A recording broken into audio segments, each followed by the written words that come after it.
court here. Yeah, So. that's fine. Okay. I just didn't want to. I'm not used to someone else being plugged in up top. Is that probably their stuff? Yeah. Mm-hmm.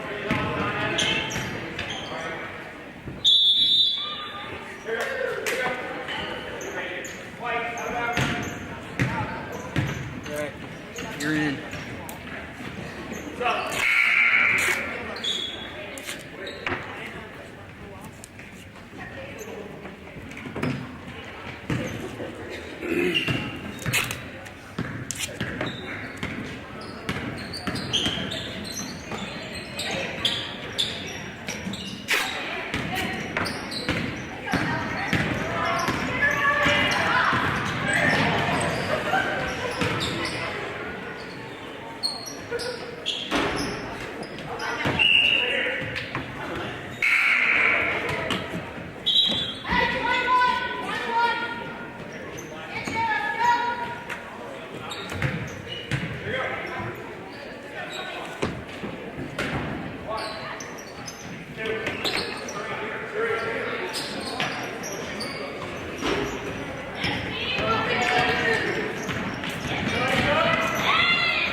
and rolled it. I rolled it up in a way that would stay. And it's like, okay, if I get this thing all knotted up.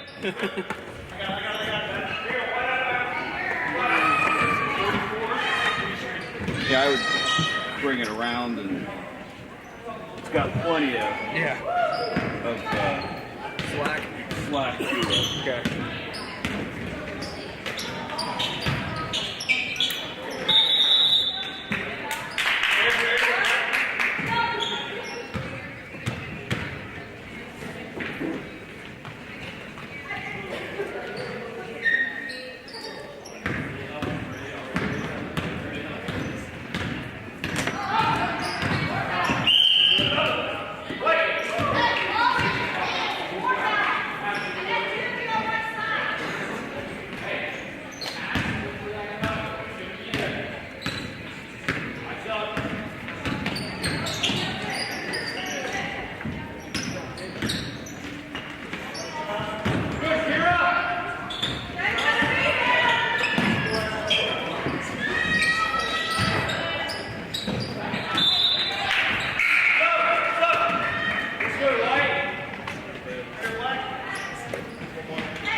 way over your head. Don't worry. Okay.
Black, 31.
solo broadcast tonight. Well, we would have Trent Keefer on, but he forgot his wife's chair back, and then when he comes into the gym, he fumbles his phone. We might get some fines from the on the air.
However long they set the clock for. Okay.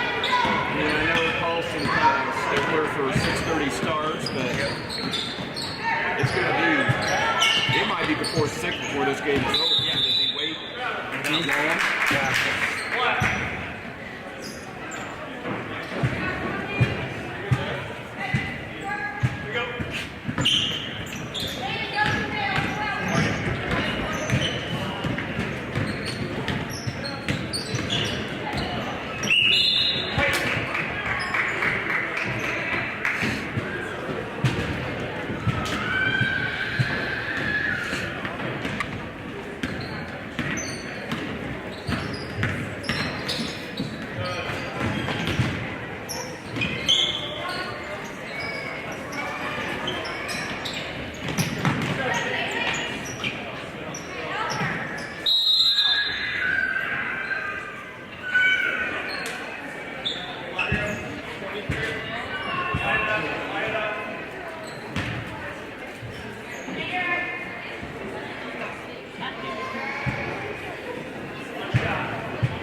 Knoxville is an incredible place to be, and you're well aware of that.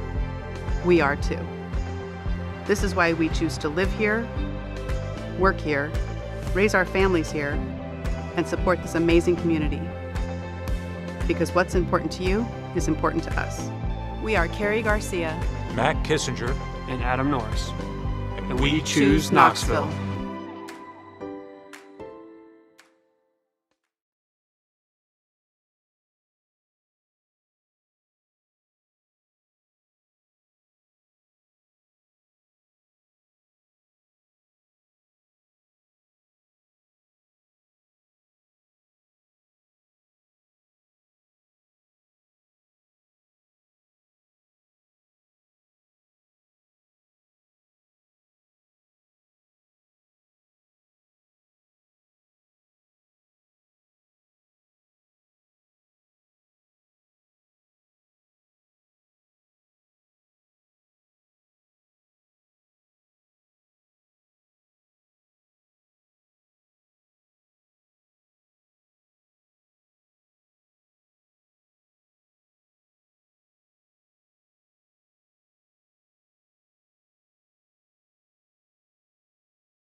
Our patient census is always changing. Our patients' problems are always changing. The needs of our community are always evolving.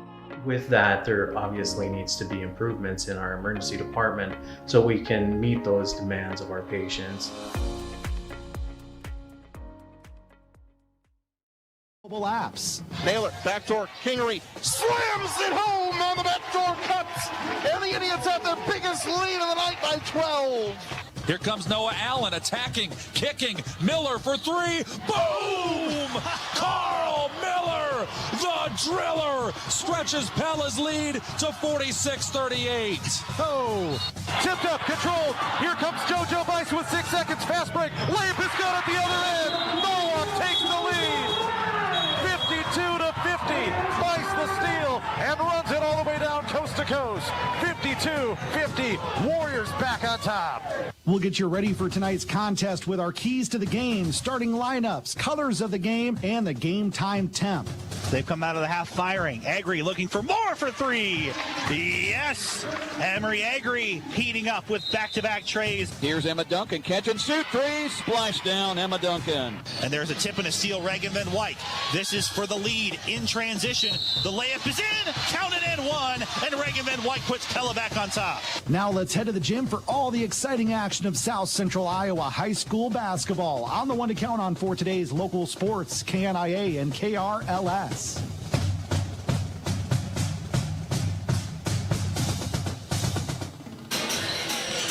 From Panther Gym in Knoxville, we welcome you to Knoxville Basketball on 95.3 KNIA, KNIA-KRLS.com, and the KHS Activities YouTube channel. Derek Cardwell along with Trent Keefer.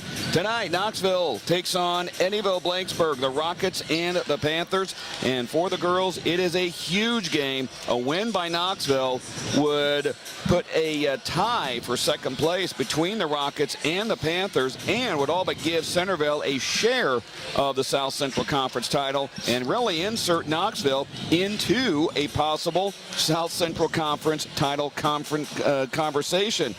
Trent, 3 weeks ago, who would have thought? But boy, these girls have put together an impressive string of 5 wins in a row, and they've been doing it, as we said, on defense. And if it's anything like Saturday, hold on and buckle up, because this one could get exciting. Yeah, you're right. Who would have thought? And I'm sure those girls and those coaches did. And that's kind of cliche, I know, but anybody outside of that, a few weeks ago, it was probably an afterthought for most people. And the way they have come together and really kind of turned some things around, and they're playing complete basketball, and they're doing it for most of the time 4 quarters. And if they can continue to play like we saw down the stretch the other night, you're right. Like, look out. They may just run after a share of that conference title. Well, and they're playing with so much confidence right now, too. And I think after Saturday's comeback against Sheraton, I don't know if anyone in the conference wants to see Knoxville on their schedule. And, you got Centerville coming in on Friday. You got to get through this one first to really have any shot at, staying in the discussion of the conference title race. But I think Eddyville's looking at Knoxville going, oh, this team is a lot better than what we thought, than what we saw earlier in the season. Yeah, for sure. And they've got to be the team right now. Early in the season, teams probably just thought, all right, we could probably a win we might be able to get. And as things have progressed and these girls have developed, you look at them, and if they're still on your schedule right now, that's definitely no gimme, and you're going to be in for a dogfight from beginning to end, and you'd be fortunate to beat the Panthers right now as well as they're playing. This is the Cunningham Financial Services radio pregame show. Cunningham Financial Service, Joe Cunningham, investment advisor, Knoxville native, Knoxville committed, Knoxville strong. When we return, keys of the game. That's next from the Knoxville Hospital and Clinic's radio broadcast booth. You're listening to the Cunningham Financial Services radio pregame show on 95.3 KNIA. Our team at DeArmond Ford Indianola are committed to giving you an exceptional ownership experience. As a family-owned business, my dad and I are in the dealership every day to ensure you experience the DeArmond difference. Our core values of hard work, honesty, trust, and integrity are what we build our business on. Experience the difference at the all-new DeArmond Ford Indianola, where you'll actually enjoy doing business. The all-new DeArmond Ford Indianola, DeArmondFord.com. When you need bulk landscaping supplies, think Creative Landscaping. When you need river rock to finish off that flower bed or mulch to go around all your trees, think Creative Landscaping. When you need bulk compost or it's time to fill that big hole in your yard with dirt, think Creative Landscaping. Whether it's bulk mulch, compost, rock, dirt, landscaping blocks, or boulders, if you need it, they'll have it or can get it. They'll deliver or you can pick it up yourself. They'll do the installation or give you advice so you can do it yourself. When you need bulk landscaping materials, think Creative Landscaping. Klein's Quick Time is proud to announce that they have hired a new ASC certified technician named Tim Radcliffe. Now with Radcliffe working, Klein's Quick Time will be offering complete auto repair and maintenance on your vehicle. And don't forget, they still do oil changes and unlimited car washes for just $30. Stop in and say hello to Tim Radcliffe and the rest of the Quick Time crew at Klein's Quick Time, your home for quick service. There are a lot of seasons that we look forward to. Winter is not normally one of them, so during winter driving, be aware of what can go wrong with all the snow and ice. If you're unfortunate enough to have a collision, rest assured that you will receive premium service and a quality repair with Marion County Auto Body. Give Vero or Gail a call today at 828-8934. It's no accident. The area's leading collision repair shop is Marion County Auto Body in Knoxville. Back here in the Knoxville Hospital and Clinics radio broadcast booth on the Cunningham Financial Services radio pregame show. Let's take a look at the Hormel Foods radio keys to the game.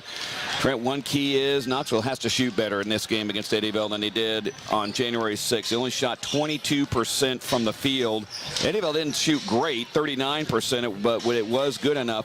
And another thing is, they can't get out-rebounded by 12 and expect to win this game, which that was the case on January 6th. Yeah, and rebounding had kind of been something we'd talked about with these girls for a while, and I feel like that's really kind of turned around here in the last week or two. And maybe that comes with their confidence, you know, as aggressive as they've become, and they're getting boards from everywhere, and Brittany's even stepped up, you know, with some points and contributing even more so in that facet for them as well. And so it's kind of keep doing what you're doing and keep that momentum rolling, and just don't let the foot off the pedal for these girls right now. That's been our Hormel Foods radio keys of the game. Looking for a key to your new career? Visit HormelJob.com. When we return to the Knoxville Hospital and Clinics radio broadcast booth, we'll have more on tonight's game. This is the Cunningham Financial Services radio pregame show on 95.3 KNIA. Dr. Agarwal is proud to provide exceptional allergy care close to home at the Knoxville Hospital and Clinics. Dedicated to evaluating and treating patients with a variety of chronic and acute allergy needs, Dr. Agarwal provides treatment for allergy testing and injections, eczema, hives, immune deficiencies, and more. Don't suffer and miss out on doing what you enjoy any longer. Call 641-842-1555 to schedule your appointment with Dr. Agarwal at the Knoxville Hospital and Clinics. Good day.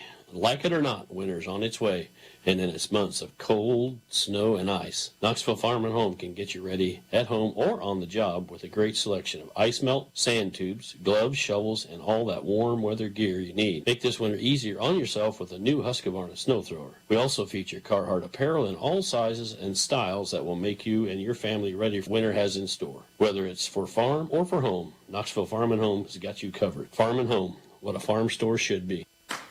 Grow your bottom line at your business with some help from an H&R Block Advisor Tax Pro. Schedule a 1-hour session with our small business certified tax pro for you will receive an in-depth inventory of all available credit and deductions available to you, help to ensure your business is ready for tax time, and answers to your questions about how we can make your taxes work for you. For just $50 an hour, get our take on your business at H&R Block in Knoxville, Sheraton, and Newton. Good Samaritan Society in Indianola is committed to providing an unprecedented level of quality service, compassionate care, and range of amenities to ensure the residents enjoy a carefree, fulfilling lifestyle that is tailored to their needs. Proudly serving Warren County and the surrounding Des Moines areas, their friendly, professional staff is dedicated to enhancing your life, bringing you joy, and creating opportunities that care for your whole person. Give them a call today at 515-302-6791 and get the next journey of your life started the right way today. Tonight's game time temperature presented by Van Haften Plumbing and Heating, only 7 above. Well, nice and comfortable inside the Knoxville High School gym. If your home isn't staying comfortable during this cold Iowa winter, call on the heating and cooling experts at Van Haften Plumbing and Heating in Pella. You'll rest easy when you pick up the phone and hear Van Haften's. Derek Cardwell, Trent Keefer with you on the Cunningham Financial Services radio pregame show. Last time Knoxville lost was against this Eddyville team on January 6th and felt they could have had that one. Even though they shot poorly, Trent, got out rebounded badly. They still were within 4 points. So, just maybe some little things down the stretch, and it could have been different. Yeah, absolutely. And it's amazing. You can go back and watch a film and probably find tons of little things throughout a game. A rebound here, a turnover there. And I remember, looking back on that game, the girls did not have a great game. They did not play well as a unit. And like you said, didn't shoot well. And since then, their level of play has really stepped up. And if they can continue to play like that, this should be a win they can go get tonight. Well, let's take a look at the conference standings. Centerville is 8-1 in the conference, and I believe with either a victory tonight or with an Eddyville loss, they clinch at least a share of the conference championship. And then pending, what Knoxville does and what happens Friday night, we'll see. Eddyville is at 7-2 in second place. Knoxville third at 6-3. Sheraton at 5-4 in fourth place. Fifth is Davis County at 3-6. Clark in sixth at 3-7, and Albia still has yet to win a game in the conference at 0-9. Clark is at Centerville tonight, and Albia is at Davis County. When we come back, we will have tonight's starting lineups. You're listening to the Cunningham Financial Services radio pregame show on 95.3 KNIA. Knoxville is an incredible place to be, and you're well aware of that. We are too. This is why we choose to live here, work here, raise our families here, and support this amazing community. Because what's important to you is important to us. We are Carrie Garcia, Matt Kissinger, and Adam Norris. And we choose Knoxville.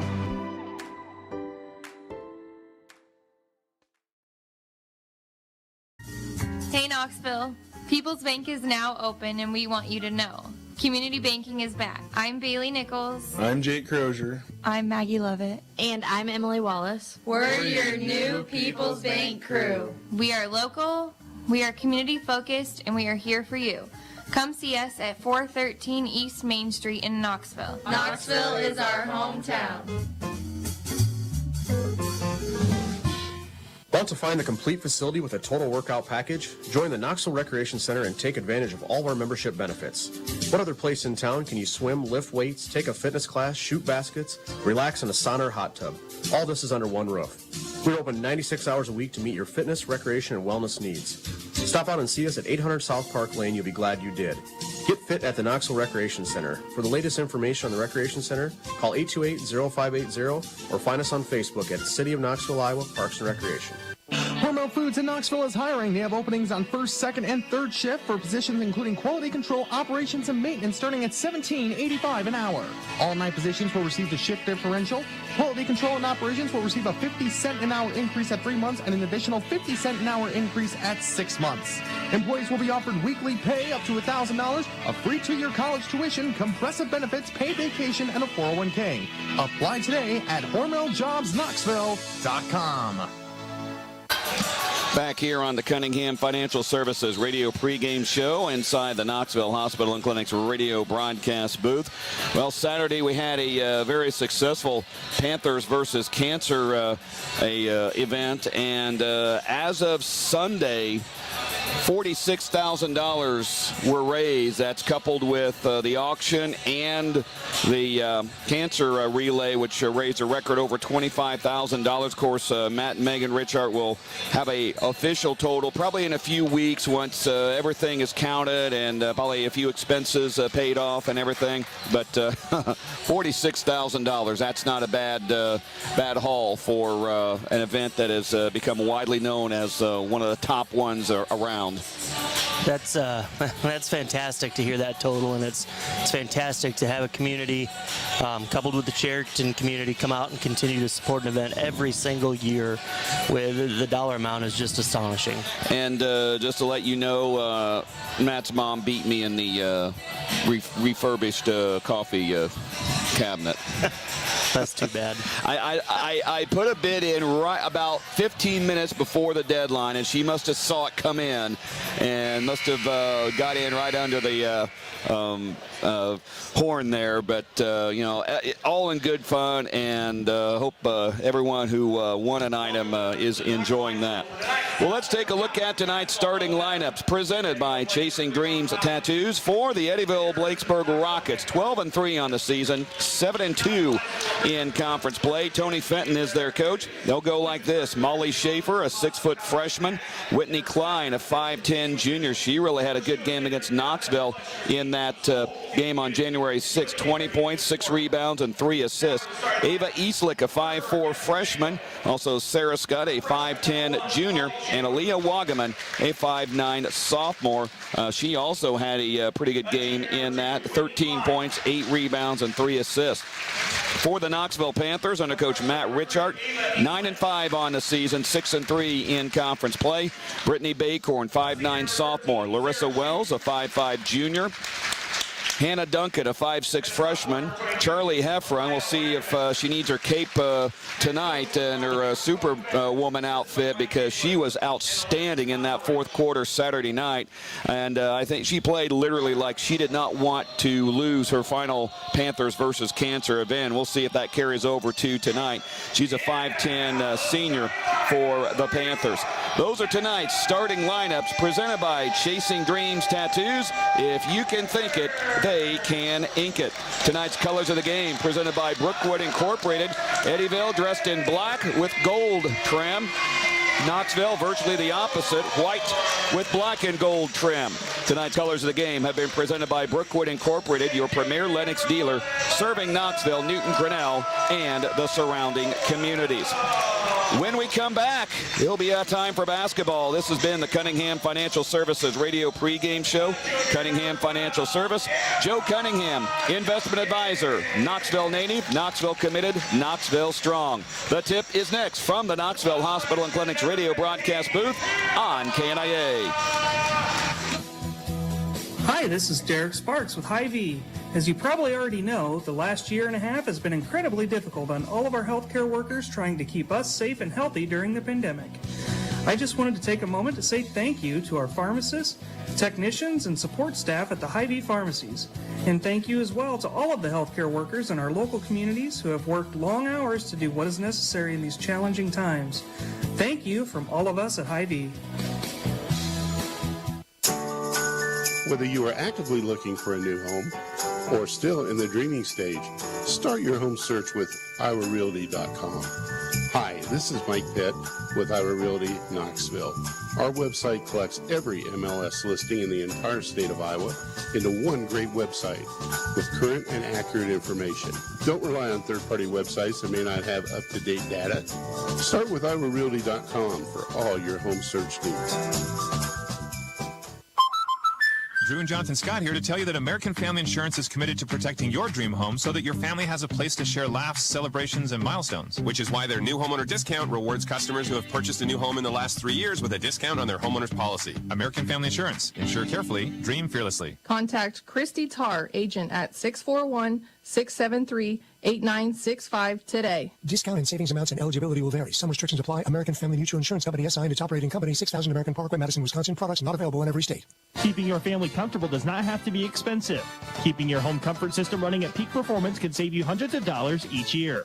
Changing filters in your system regularly is something that is simple and inexpensive. New high-efficiency heating and cooling systems can save your family even more. You'll also save with seasonal discounts, factory rebates, and huge tax incentives. Brookwood Incorporated is Knoxville's exclusive Lennox Premier dealer. Call 842-4315 today. That's 842-4315 for Brookwood Incorporated in Knoxville.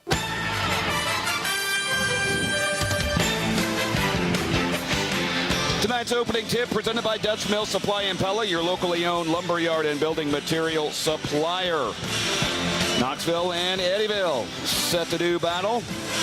It'll be Brittany Baycorn jumping center against Molly Schaefer. They saw each other during volleyball season. Both are outstanding volleyball players, probably better volleyball players than they are basketball players in some ways. All right, tip away, controlled by Knoxville. And Brittany got that tip herself. Here is Duncan over to Larissa Wells on the right side. Gets it to Baycorn, top of the key on Charlie Heffron. Over to Hannah Duncan, right side again on the wing. Dumps it inside, tipped by, looks like might have been an Eddyville player, and the Rockets get control of it. First possession for Eddyville. With it is Wagaman. Wagaman goes to Whitney Klein. Klein dumps it into Wagaman. She lost it, got it back, lost it again, got it back, missed the shot in. Heffron gets the rebound. She'll get it to Emma Duncan. She'll clear the timeline. Goes to Larissa Wells on the right side. Wells now out to Charlie Heffron. One dribble goes to Emma on the right side. Trying to set something up on offense. She'll lob it over to Baycorn, now to Wells. Ames, fires a three from the left side. No good. Rebound taken away by Whitney Klein of Eddyville. Both teams have had a possession, two possession now, and Larissa Wells steals a Whitney Klein pass. Wells goes in, stops, gets it to Brittany Baycorn. Give Larissa the assist. Give Brittany her first two. Very smart play there by Brittany Baycorn. Make that to Larissa Wells. She was covered up, and knew Brittany was coming down for her.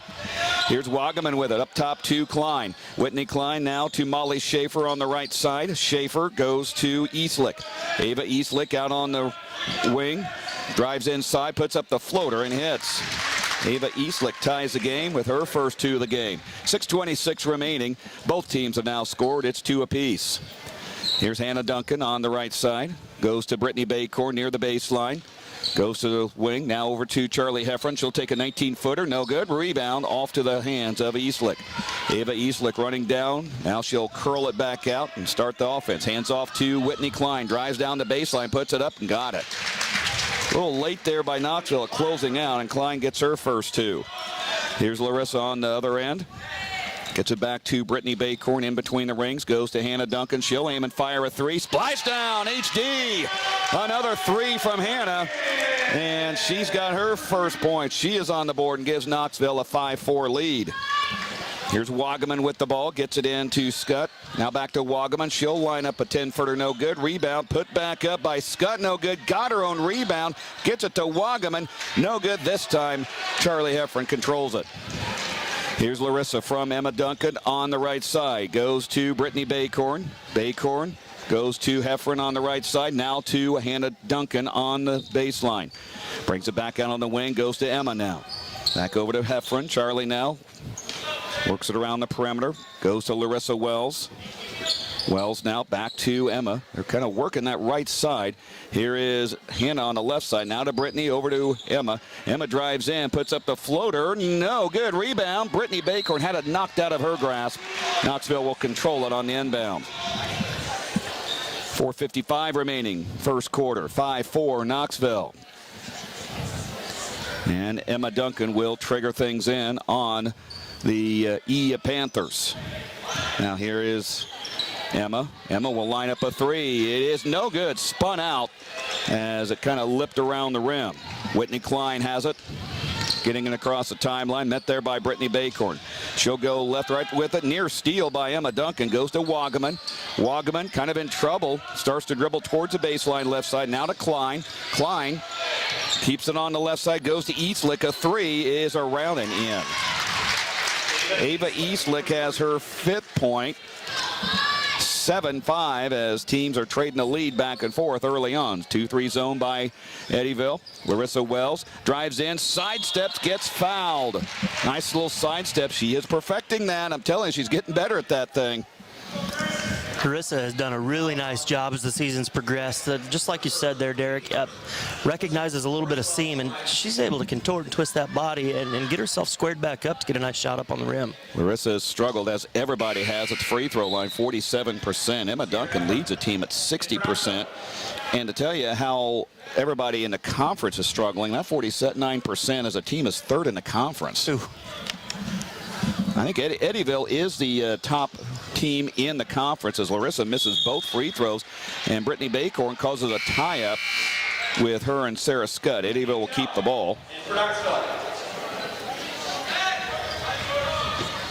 Sierra Heffron into the game for Knoxville.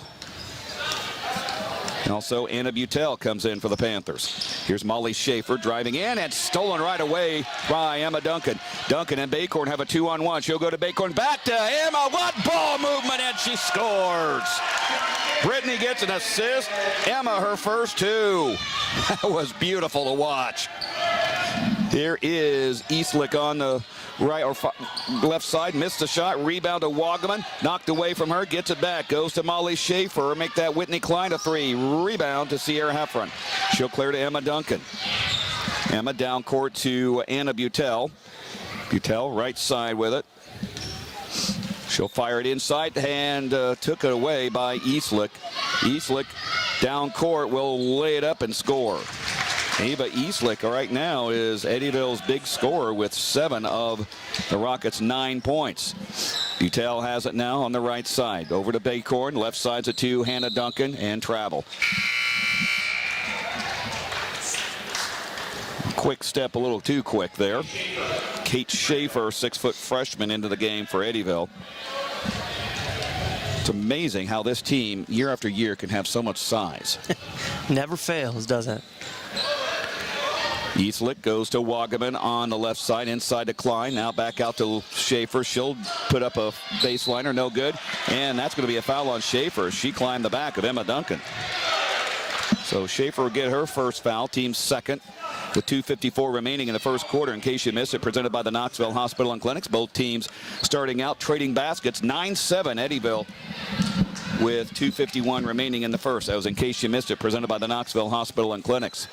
Baycorn has the ball, fires it over to Emma Duncan. She'll take the long 3, no good. Rebound taken away by Whitney Klein. Klein having a little issue with Brittany Baycorn as Brittany's kind of harassing her out there. Baycorn goes to the left side, hands off to Eastlick. Ava Eastlick underhands it to Molly Schaefer. Back to Klein on the left side. Klein drives in, puts up the runner, and no good. Rebound taken away by Brittany Baycorn. Nice strong board there. Emma Duncan down court to Anna Butel. Lost it, got it over to Baycorn. That was very close to another turnover. Duncan now facing that 2-3 zone by Eddyville. She'll back up near the logo, over to Butel on the left side. Anna now goes to Baycorn. Baycorn now back to Butel. She'll get it to Sierra Heffron. Ball tipped up in the air, and Eddyville comes down with it. Boy, Knoxville just kind of got a little stale there on that set there, and Eddyville read it perfectly. Here's Schaefer with it on the left side. Gets it to Wagaman on the high post.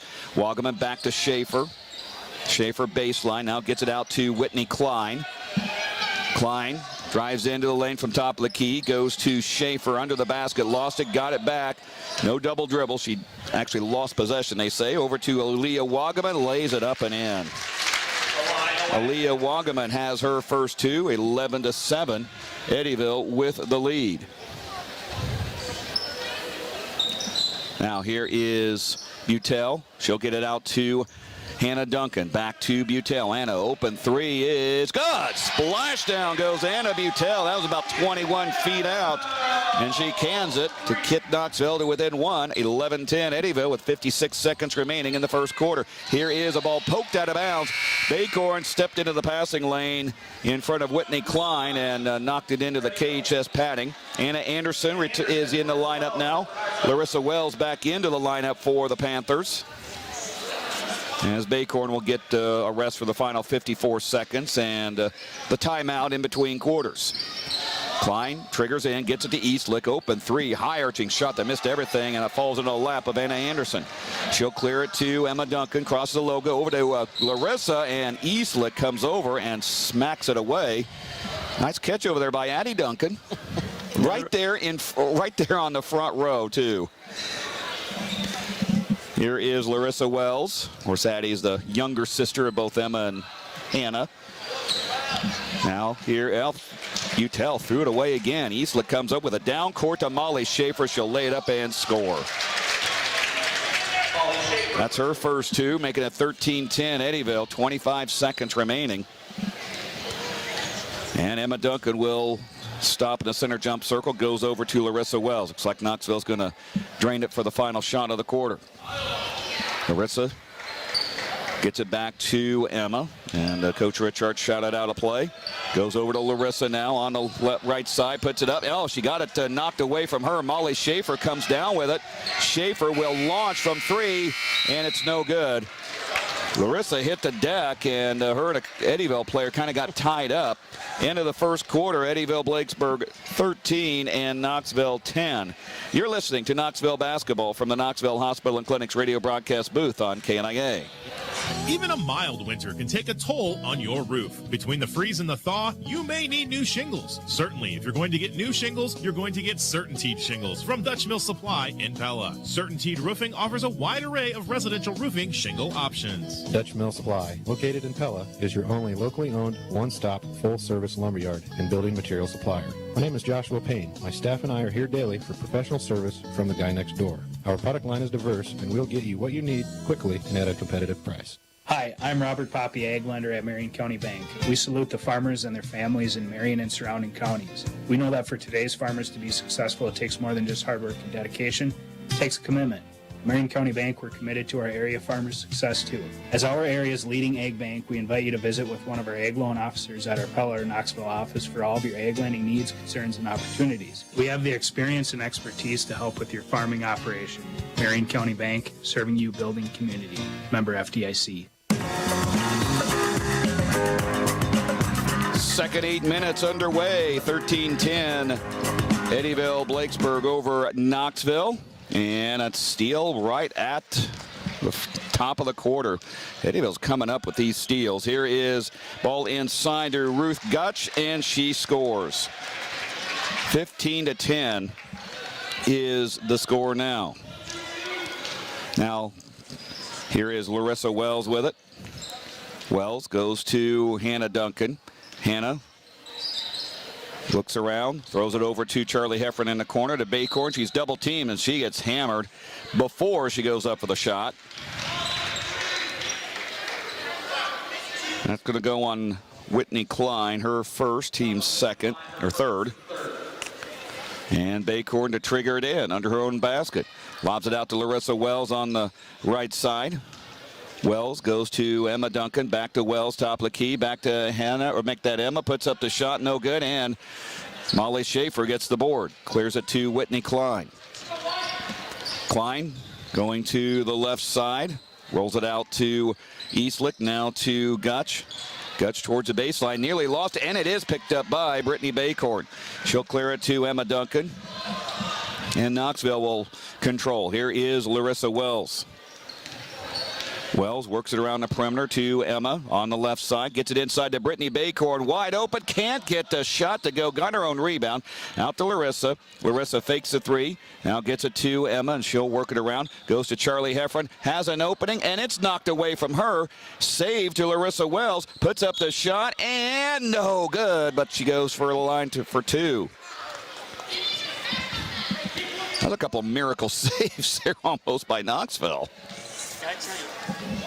I tell you what, doing a nice job of being patient on offense. The only thing that's getting us is sometimes trying to force a pass that's not there, and that's led to several points here for Eddyville. If we can take care of the turnovers and just continue to be patient, those points will be there. Farm Bureau Financial Services agent Cliff Douglas, Instant Radio Update, PCM 24, Greene County 11. That's a halftime score. And Larissa goes 1 for 2, so she's got 1 point, and it's 15-11 Rockets with the lead. Molly Schaefer down court, goes coast to coast, and scores too easy there. 4 points for Molly Schaefer. Here is Hannah Duncan on the left side. Goes over to Emma near the center jump circle. Hook pass to Charlie Heffron to the baseline, now to Larissa on the baseline, goes to Brittany Baycorn. 5-footer, no good. Rebound put back up by Charlie Heffron, and she is fouled from behind. I think Molly Schaefer on that, yeah. And that is her first, team's fifth. Charlie Heffron will go to the line where she had 6 points, 4 rebounds, 2 assists, and 6 steals. And I think all of them were in that fourth quarter on Saturday. And she misses a free throw. And this is nothing new for Knoxville to struggle at the line early on. Next one on the way, and she missed them both.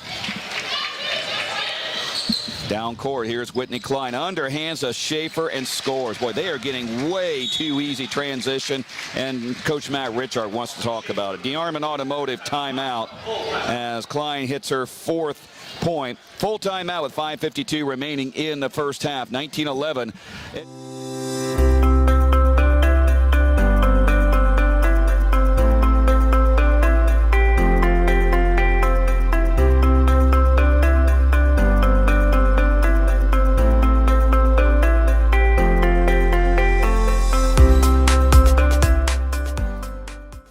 Than just a completed tax return. It will give you the peace of mind you deserve. Feel free to drop off at 109 East Main Street in Knoxville or call 842-5821 to make an appointment with Don, Matt, or Angela. Ron Russell CPA. You see numbers, we see opportunities.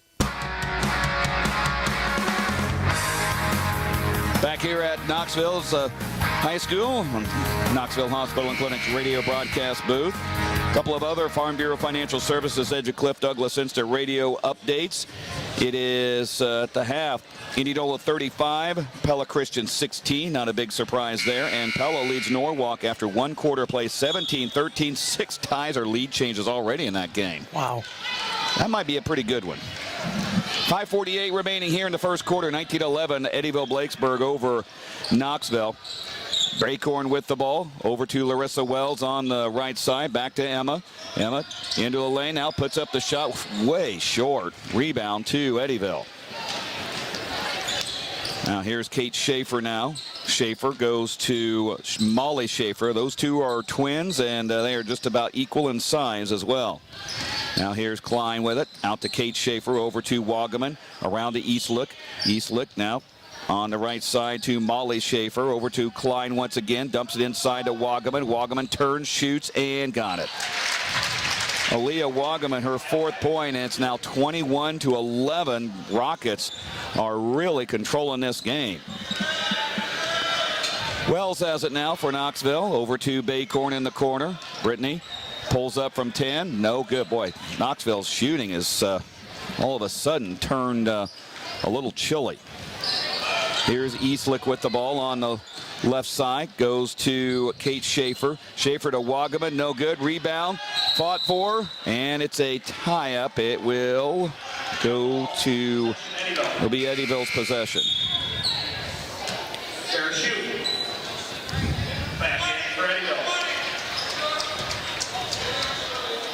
Inbounding is Klein. Klein trying to find someone to go to, gets it to shoot over to Schaefer. Now Molly Schaefer puts it up. No, but fouled on the way. So on Hannah Duncan, that is her first, team's first, so Knoxville doing a good job of keeping out of foul trouble. At the line, Molly Schaefer, 60% from the line, and she clonks it off the back of the rim. Schaefer 13.5 points per game, and had 23 against Davis County on Thursday in their last game. She goes 1 for 2. 22-11. Eddyville-Blakesburg doubling up Knoxville right now. Here is Emma Duncan over to Baycorn. Baycorn left side puts it into Hannah, and she just completely fumbles it right in the hands of Molly Schaefer. Schaefer back to Kate Schaefer. She'll try a 3, in and out, rebound, taken away by Emma. Gets it down to Hannah. 2-on-2. She'll wisely slow it down, gives it back to Emma. On the right side goes to Hannah, back left side to Emma. Emma now goes back up top to Charlie Heffron, to Larissa Wells, to break Brittany Baycorn. Baycorn feeds it over to Heffron, now back to Hannah Duncan, or make that Emma Duncan. 3:40 remaining in the second quarter. Knoxville trying to get something going on offense. Here's a 3 by Emma. Splash down, Emma Duncan. Maybe that'll get things going. 5 points for Emma, 22-14. Eddyville has it with an 8-point lead. Klein goes to Molly Schaefer. Inside to Kate Schaefer to shoot, and she is fouled. Foul again. That's on Hannah. That is number 2 on her. Just a little bit of everything we're doing here on defense, just a step slow. The hustle plays have gone to Eddyville. Yeah. Transition has gone to Eddyville. Just going to have to find a way to get some energy going to build some momentum here. Shoot her first point of the game. Anna Butel. Yeah, it just seems like the energy level's a little off tonight. And it's not like they are on a back-to-back. They had Sunday and Monday really to kind of come down from all that. Shoot misses both, but Wagaman with the rebound up and in. And that is why it's one of the reasons why Knoxville lost that game down in Eddyville, because they got completely destroyed on the boards in that game. Larissa Wells with it. Over to Emma Duncan on the right side. Lobs it over to Larissa on the left side. Larissa drives in, puts up the shot, and rolls it in. Larissa Wells gets her third point, 25-16, 2:50 remaining in this first half of play. Eastlick juggles it, gets it to shoot to Wagaman. Wagaman up and in. They are getting way too easy looks inside, and they are really carving up Knoxville right now. Here's Emma Duncan over to Butel. Now to Anna Anderson. Out to Emma. Wide open three is no good, and Wagaman gets the rebound. Gets it to a shoot over to Whitney Klein. Down court to Eastlick. Eastlick back to Klein, left side. Klein will lose it. Fight for it, and it is battle between Shoot and Anna Anderson, and that's a jump ball. And it'll go to Knoxville with 2:13 remaining. In case you missed it, presented by Knoxville Hospital and Clinics. Eddyville has really controlled this second to quarter play, outscoring Knoxville 14-6. That's in case you missed it, presented by Knoxville Hospital and Clinics. Here's Larissa Wells over to Emma Duncan. Emma cross courts it to Butel. Baseline shot is way short. Boy, shots are just short tonight for some odd reason. And here comes Whitney Klein with it. Klein goes to Wagaman. Wagaman baseline, gets it to Schaefer, and it's poked away from her, and Eddyville will have it as Sierra Heffron will check in for Brittany Baycorn. Butel, Heffron, Anna Anderson, Larissa Wells, and Emma Duncan on the court for Knoxville as Klein will trigger in, and timeout called. I don't think there's about 2 players on Eddyville is on one page of the playbook, and 3 others had 3 other different ideas, and that will be a 30-second timeout, 30-second DeArmond Automotive timeout called by the Rockets. 1:42 remaining in the first half. Knoxville trails Eddyville by a score of 27-16. Really thing that I haven't seen happen, Trent, in a long time with Knoxville is they're getting carved up. I mean, on defense completely. I mean, Eddyville's doing whatever it really wants to. Yeah, it's kind of some Swiss cheese holes out there right now, and yeah, I mean, and it's shots at the block. It's not like they're hitting 15 to 20 footers. Everything's easy in the lane off of 1 or 2 passes and beating us off the dribble drive, and then that's just something we don't typically do. So, gonna have to correct some of those things and chip away slowly here if we want to get a W tonight. Ball inside here is Schaefer, saves it right into the hands of Shoot, and it was like a, hey, look what I just found. Good grief. Yeah, the ball is bouncing Eddyville's way every single time, and the Rockets have a 13-point lead. Here is Emma Duncan with it. Near steal. She got it to Larissa. Over to Emma. Inside to Heffron. Now back outside to Emma Duncan. Around to Butel. Now back to Wells once again. Larissa. Boy, just a lot of standing around, too, by Knoxville. Here's a 3 by Butel. She missed everything, and Wagaman controls it. Now here's Eastlick with the ball. She'll get it across midcourt. Eastlick over to Klein. Klein on the left side, baseline, gets it to Schaefer, and she had an easy one, but missed the shot. Shoot has the rebound, out to Klein, over to Eastlick, top of the key. She'll put up the 16-footer, no good. And finally, Emma Duncan gets the board with 40 seconds remaining in the first half. Emma with it. In between the rings, goes to Larissa Wells. Wells drives in, gets it to Sierra Heffron, back outside to Butel. 3 is in and out, rebound to Eddyville with 26 seconds remaining. Eastlick down the left side. Eastlick will stop and fire a 3, no good. Rebound into the lap of Sierra Heffron. Gets it to Duncan. 15 seconds remaining in the first half. Larissa Wells has it on the right side. Larissa dumps it in, and she gets blocked by Whitney Klein. Klein on the other end. 5 seconds, 4. Klein goes to shoot, down to 3, down to 2. Wagaman, they don't know how much time's left. She will take the shot and drill. Are you kidding me? They had no idea until Shoot just happened to look up at the clock and see, oh, time's running out. I'll put it up and make the shot. That is how it has gone for Knoxville in this first half. 31-16 is the score as we head to the halftime break. We'll be back with the People's Bank Radio Halftime Show from the Knoxville Hospital and Clinics radio broadcast booth on KNIA.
Clinics radio broadcast booth. We'll have more on today's halftime. This is Knoxville Basketball on KNIA. At Sundance Realty in Knoxville, we do more than sell homes. We make dreams come true. I'm Ryan Roberts, and when you select Sundance, when it's time to buy or sell, you're more than a client. We want to be your partner. When selling your home, our staff will look at your property with you and give you suggestions and tips on things you can do to make it more sellable. When buying a home, we take the time to find out your needs now and in the future, and then work with you to match you with the home that fits you and your family. So whether it's buying your first home or selling to upgrade or downsize, the staff at Sundance will be more than willing to help you than anyone else. It's what we do, and we do it best. Stop in and meet our staff, ask questions, and put us to the test. I think you'll be very pleased. Remember, at Sundance, we have more buyers than homes for sale, so if you've been thinking about selling, your home may be worth more than ever. Let Sundance Realty help make your dreams come true today. Locally owned and operated, Sundance Realty in Knoxville. Homes sold, dreams delivered every day. Back here at the People's Bank Radio Halftime Show inside the Knoxville Hospital and Clinics radio broadcast booth. Derek Cardwell, Trent Keefer with you. Some of the is this the basketball thing that Tyler Pearson, I think, has started out there? Yeah, I see Tyler and some of the same parents down there that looked like they were doing some stuff out here on Saturday. Yeah. So it looks like it. Yeah, and that's been kind of a neat thing. Tyler kind of started, hey, we really don't have a little kids basketball program here. And, so a couple of them made some shots, and the Panther Pit has kind of started cheering for him. And I thought the boys and girls varsity teams did a cool thing. After the kids were done Saturday, they all made a little tunnel for them to run through. And I saw someone post on Facebook, I forget who it was, might have been one of the parents, said that, that was one cool thing that, my kid really thought it was so awesome that their favorite high school kid was right there to give him a high five. And that probably means more to some of those younger kids than any of these high school kids would ever remember. And it's sometimes they lose sight of in the busyness of the day and in athletics and different things how much these young kids look up to them. And you're right, to see some young kids just out here with a basketball in their hands, to have Tyler and some of those volunteers step up and really get some youth basketball going, because all we've had is a lot of AAU stuff. And right. That's not an opportunity for everybody. And so doing some things through the rec center and town-wise, you go find successful basketball programs across the state, and most of them have that happening. Absolutely. Well, we alluded to it, some adjustments at halftime. Ball movement comes to mind, and we talk about that a lot for the boys. Girls, they need to start moving the ball around too, I think. Yeah, they've been semi-patient, and then we kind of hit a lull, and we're just kind of some isolation stuff that led to some transition, easy buckets, and a lot of kind of just poor decisions passing the basketball, throwing things that aren't there, not taking what the defense gives us. And Eddyville's done a really nice job of turning those turnovers into baskets and easy baskets. And so you're right, ball movement and foot movement. We're a lot of standing around and just making things too easy on them. You've been listening to the People's Bank Radio Halftime Show. People's Bank in Knoxville, community banking with emphasis on the community, member FDIC. Third quarter is next from the Knoxville Hospital and Clinics radio broadcast booth on KNIA. At Bruxford's Home Center, we have a great deal on appliance packages going on right now, including our most popular Frigidaire 4-piece kitchen package. It includes a stainless steel refrigerator, range, dishwasher, and over-the-range microwave for just $34.99 if you pick it up, or $37.99 with professional installation. Or stop in and let us customize a new appliance package just for you at Bruxford's Home Center, 405 Truman Road in Pella.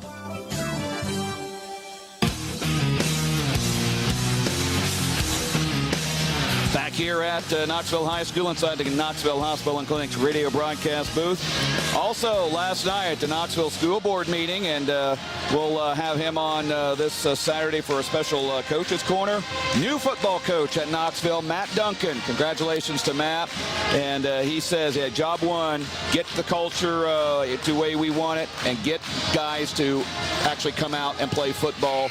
And he said, well, you just can't compete with 30 guys on the roster and look over and see double handle that on the sideline. No, you get into anything above probably a Class A school, you got to have more than 30 kids on the field. And two things that Matt said he needs to fix, I heard you say there, seem to be spot on for a head coach coming in and taking over a program, and that's culture and participation. And so I think a lot of kids respect Matt. I know that. Got one in my house, and he knows the kids, and he knows Knoxville football, and so looking forward to seeing what the Panthers have in store for him. Knoxville lifer, too, graduated from Knoxville in 2006. Underway in his third quarter, and immediately Molly Schaefer to the rim. Problem is, she forgot to dribble, and turnover for Eddyville Blakesburg. So maybe that'll get Knoxville underway here as Eddyville has that 2-3 zone defense once again. Here is Brittany Bacorn, and she went up. I think she wanted to shoot, then realized at the last second that she needed to pass, and by the time she wanted to pass, she had already come down, and that's a travel. So both teams begin with a travel and a turnover. Here's Eastlick on the left side, goes to Molly Schaefer, around to shoot. She'll drive in, puts up the shot, and no good, missed everything. Rebound to Brittany Bacorn. She'll clear to Emma Duncan, down court to Larissa Wells on the right side. Flies it left side to Hannah Duncan. Three on the way for HD. No good. Rebound. Charlie Heffron coming in. Out to Larissa Wells. Back to Hannah. She'll line up another three. That one's short. And rebound to Molly Schaefer of Eddyville. Schaefer across midcourt. Hits the top of the key to Eastlick. Now to Klein. And Klein is fouled by Emma Duncan. That is Emma's first, team's first of the half. 3 total fouls now on Knoxville. And that, you like to see no foul trouble, but at the same time, sometimes that's a tell that the level of aggression on defense just is not quite there like a coach might want it to be. Klein gets it to Eastlick near steal. Here is Eastlick for the shot way off the mark. I think she got a little disturbed there by Brittany Bacorn. Bacorn down the left side, drives in, puts up the shot, no good. Klein waved at her. Cannot believe that she didn't make contact. Down court to Wagaman. She blows the layup. Rebound taken away by Larissa Wells. Wells racing into the lane. Will put it up and could not get it. That time Klein got her. And Larissa goes to the free throw line. That will be second on Schaefer, the first on Eddyville this half. And right out of the gate, Panthers picking up transition a little bit, really kind of forcing that issue to the rim and trying to turn some turnovers into some points here early, and it's exactly what they need to do. And Larissa makes the free throw. She's got 4 points. Quick instant update from Farm Bureau Financial Services agent Cliff Douglas. Norwalk 28, Pella 27 at the half. Here on the other end is Klein. Missed a shot. Rebound to Larissa, who made 1 of 2 free throws at moments ago. Larissa drives into the lane, lost it, picked up by Hannah Duncan. She'll get it out to Emma. Emma now looks around, throws it off to Hannah. She'll measure a three. Splash down, HD. An HD three. She's got her second one. 6 altogether. 31-20. Knoxville closes the gap to 11. And a timeout. The Armin Automotive timeout. Tony Fenton now thinking his team has gotten a little stale on things offensively and defensively. He'll call a 30-second timeout. 5:50.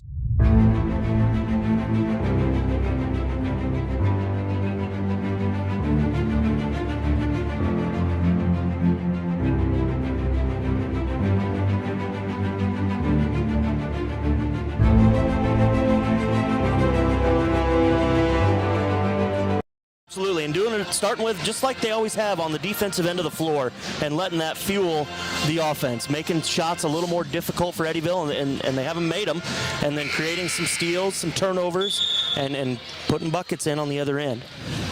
Ball goes into Molly Schaefer. Schaefer into the lane, and a steal by Brittany Bacorn, but a foul beforehand. That would have been a nice interception, but it was nullified by Emma Duncan's second foul. Her second, team second of the half. Klein to trigger in on the end of Panthers. Goes to Schaefer on the left side. Back to Klein, and another steal there. Emma got her steal that she was wanting. Emma across the logo.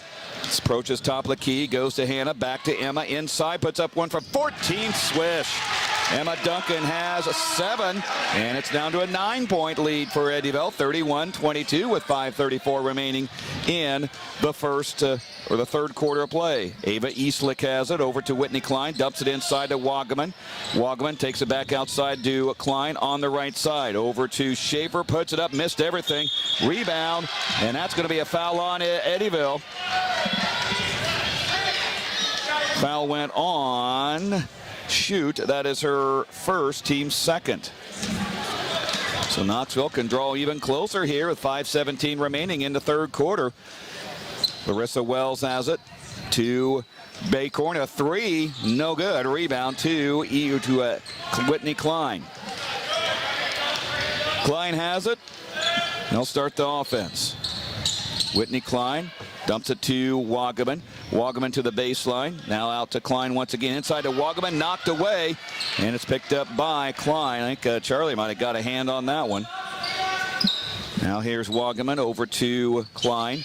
Whitney Klein, top of the key. Dumps it inside to Wagaman. And Charlie picks it up. Here's Brittany Baycorn down on the other end. She'll drive in. Puts it up. No. And Klein, I think, got her second foul. That is number 2 on Whitney Klein, team's third. And Baycorn at the free throw line. Brittany with 2 points so far. And the first one on the way, dances around and in. That is third point for Brittany Baycorn. In case you missed it, presented by the Knoxville Hospital and Clinics. Knoxville has come out and outscored Eddyville 7-0 so far in this third quarter. Will it be 8? No, it won't, as Brittany misses on the free throw. Here's Eastlick running it up down the left side. And Brittany Baycorn picked her pocket, and she cannot believe that she's called for the foul. The only thing is she must have slapped down instead of up. Yeah, I guess, because she does not usually react when a call goes against her. She's pretty composed, and Brittany had a reaction. You could see it facially and physically there, like, oh, that was just a missed call. Brittany's first, team's third. Into the game is Gutsch. She fumbles it, picked it back up. Butel in the game for Knoxville. Goes to Wagaman on the baseline. Wagaman, and it is ball loose. And it'll go out of bounds off of Molly Schaefer. Emma Duncan was there to kind of harass everybody. And I think in desperation, Wagaman just kind of threw it out, hoping that someone in a black uniform would retrieve it, and no one did. Here's Baycorn with it over to Butel. Butel, and she's had some issues throwing the ball around today. Here's Schaefer with the ball to Eastlick. Eastlick now hands it to Kate Schaefer. Over to Gutsch. Gutsch dumps it into Wagaman. Wagaman down the baseline, and an offensive foul. Wagaman back down Anna, and then really back down on her, and Anna went flying. Kind of comes up grimacing a little bit and holding her back, and she's talking to Coach Udemar, or Coach Richard. Yeah, you saw the shoulder dip there from Wagaman, and definitely a difference in size and strength. And Anna did a good job holding her ground and going to the ground and taking a charge. Here is a kick by Eddyville. 31-23 the score. Butel's going to stay in. She doesn't look like she's in too much pain right now.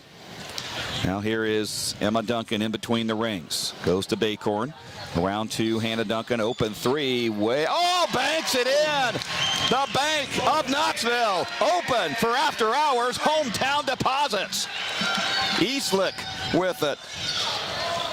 Did I see Hannah kind of giggle as she went down the court there? She had to have, because that's not what a Hannah shot usually will look like. Gutsch with the shot, and finally Eddyville's on the board this half. A 17-2, or make that a 10-2 run. Here's Baycorn with a three. It's short. Rebound taken away by Klein. And Klein with it the other way. Over to Schaefer. That's Kate Schaefer inside to Molly Schaefer. Puts it up, no good. Rebound taken away by Butel. We'll clear it to Emma Duncan, and she'll slow down.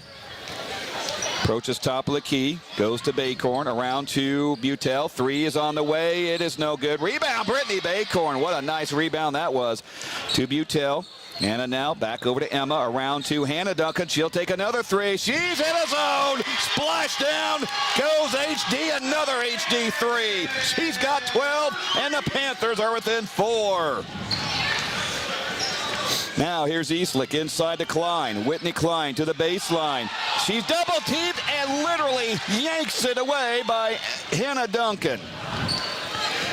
Knoxville's defense has been turned up a bit, and Hannah wanted to shoot. I think she realized someone was closing out on her and just didn't get the feet set, or as Bill Raftery says, the puppy set. Hannah goes out and, get a towel for her, cool her off.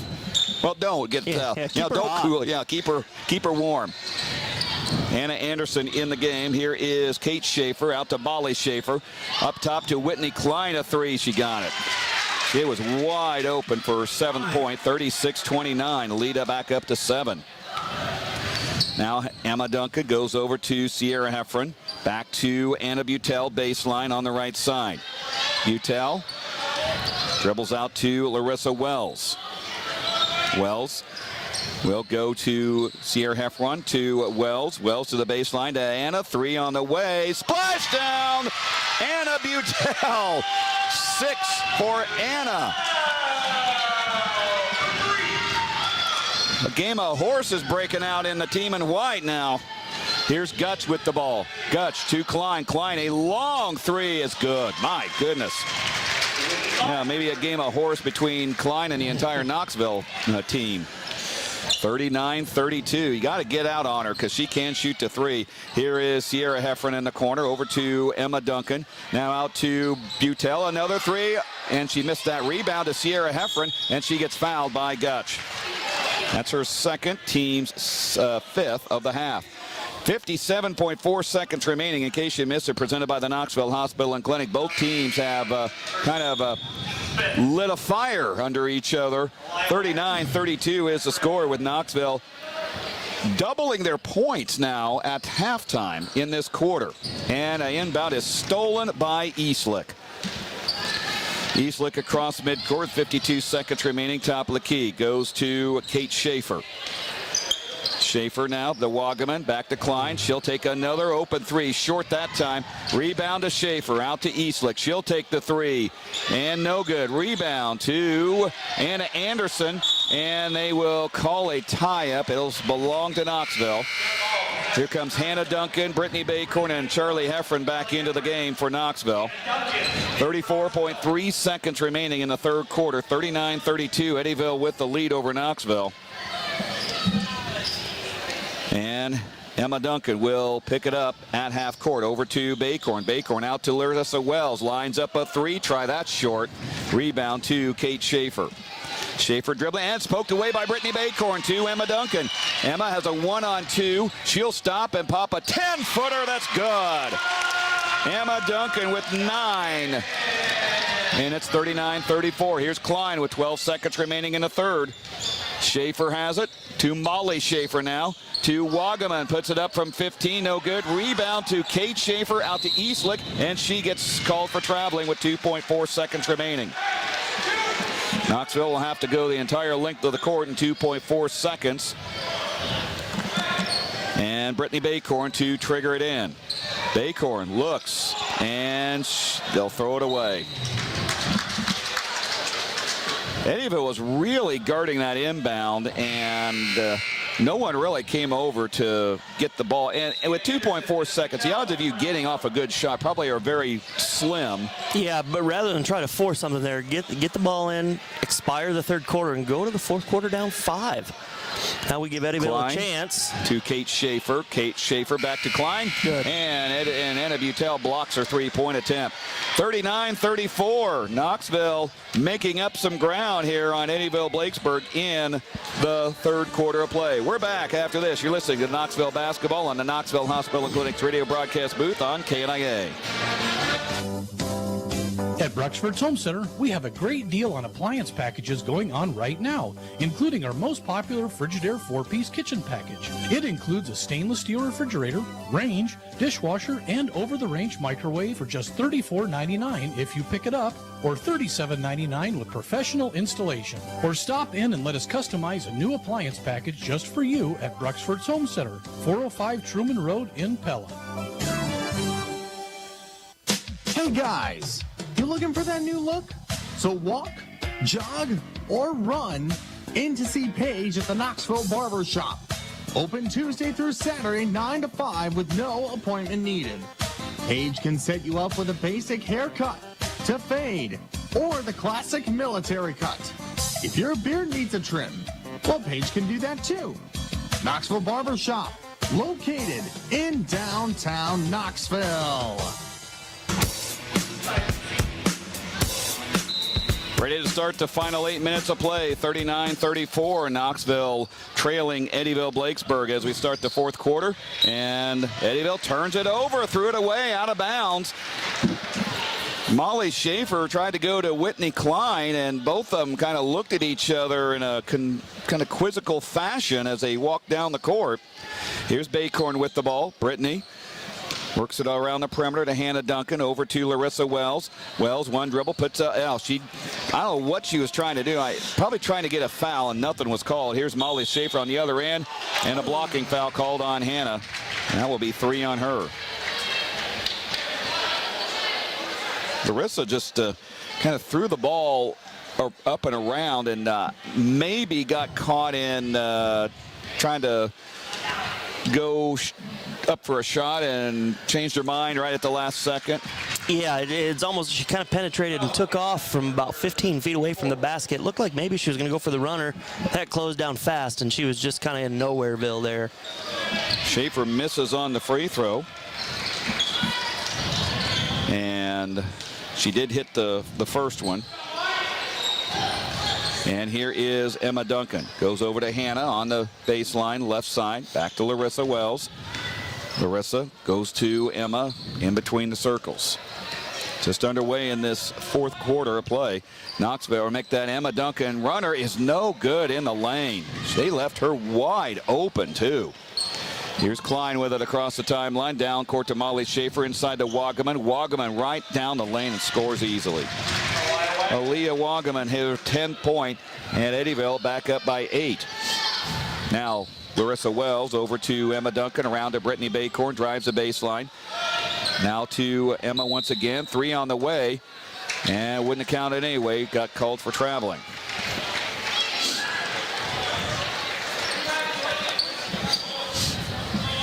So the Rockets will have it. Klein gets it into Kate Schaefer, back to Klein, and Klein will bring it across midcourt. Klein towards the baseline, gets it to Eastlick, missed a shot. Rebound, however, by Schaefer, and she is fouled.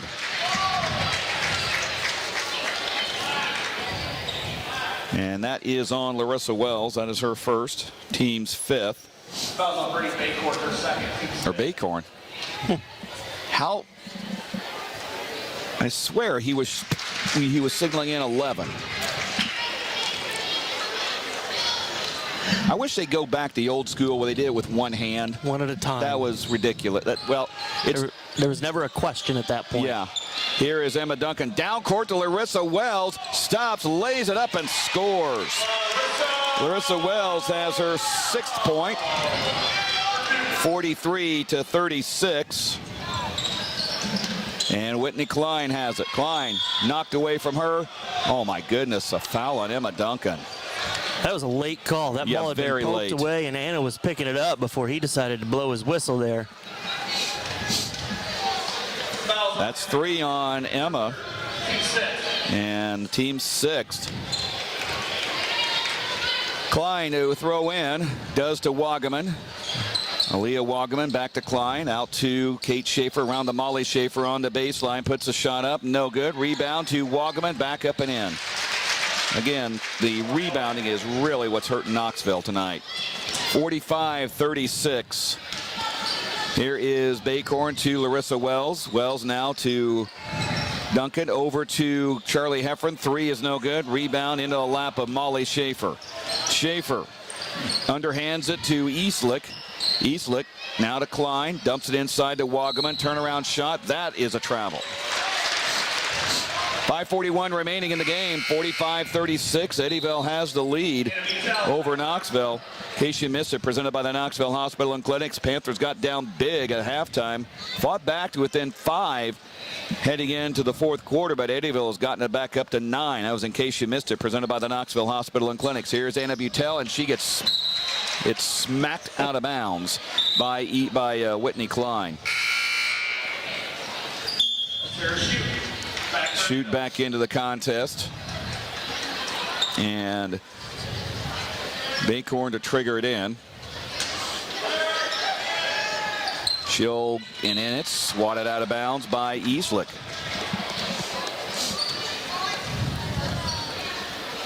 Baycorn will try it again from the end of Knoxville. And lobs it into Anna Butel, around to Emma Duncan, takes the 3 try. That is short. Rebound to Baycorn, back outside, and she threw it right by Emma and out of bounds. It's just been that kind of a game for Knoxville that they made a run, and then all of a sudden, again, looks like they hit the proverbial wall, and things just not going really well for them. Here's Wagaman to Klein. Klein gets it to shoot, lays it in. 7 points for Sarah Shute, and it's back up to double figures for Eddyville.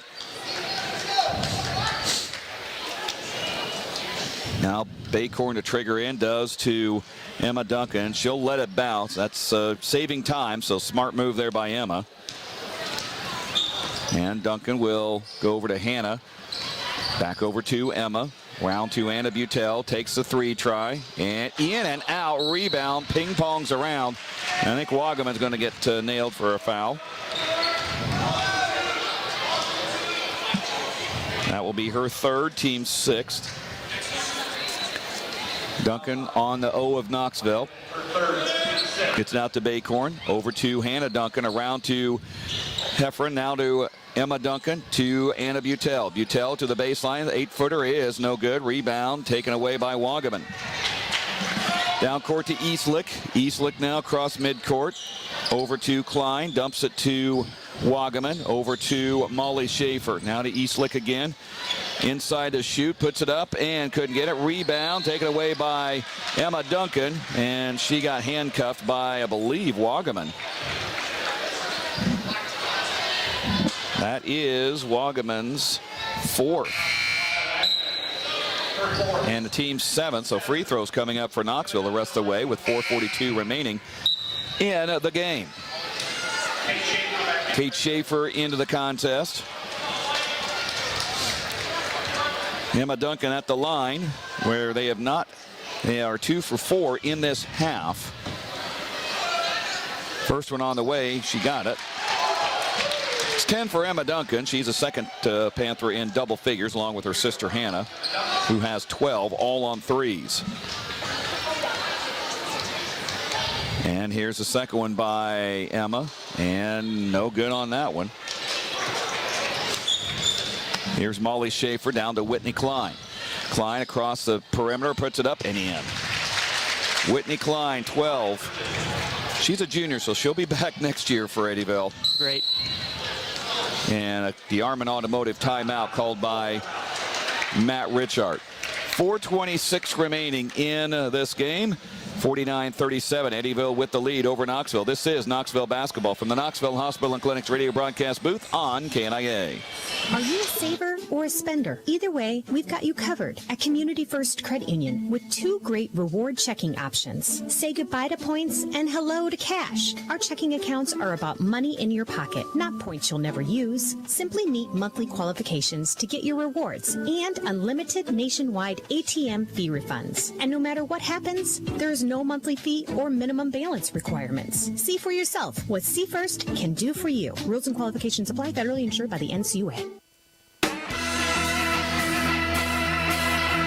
Back here at Knoxville High School, inside the Knoxville Hospital and Clinics radio broadcast booth. Have our first final. Farm Bureau Financial Services agent Cliff Douglas instant radio update. Indianola defeats Pella Christian 53-30. Not a surprise there at all. Pella Christian played in a joint that Knoxville's going to be playing in here in a few weeks. Wells Fargo Arena last night against Des Moines Christian. Okay. It'll be February 5th against Newton. Not sure about the tickets. I have to see what Mr. Paulson is, the whole thing about the tickets. Usually you can order tickets through the school.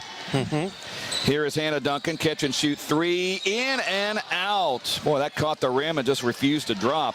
Molly Schaefer now has it down court to shoot. She'll wrap around pass, stolen by Brittany Baycorn to Emma Duncan. Emma down court across the timeline. Emma stops at the three-point line. God, she got the roll to go.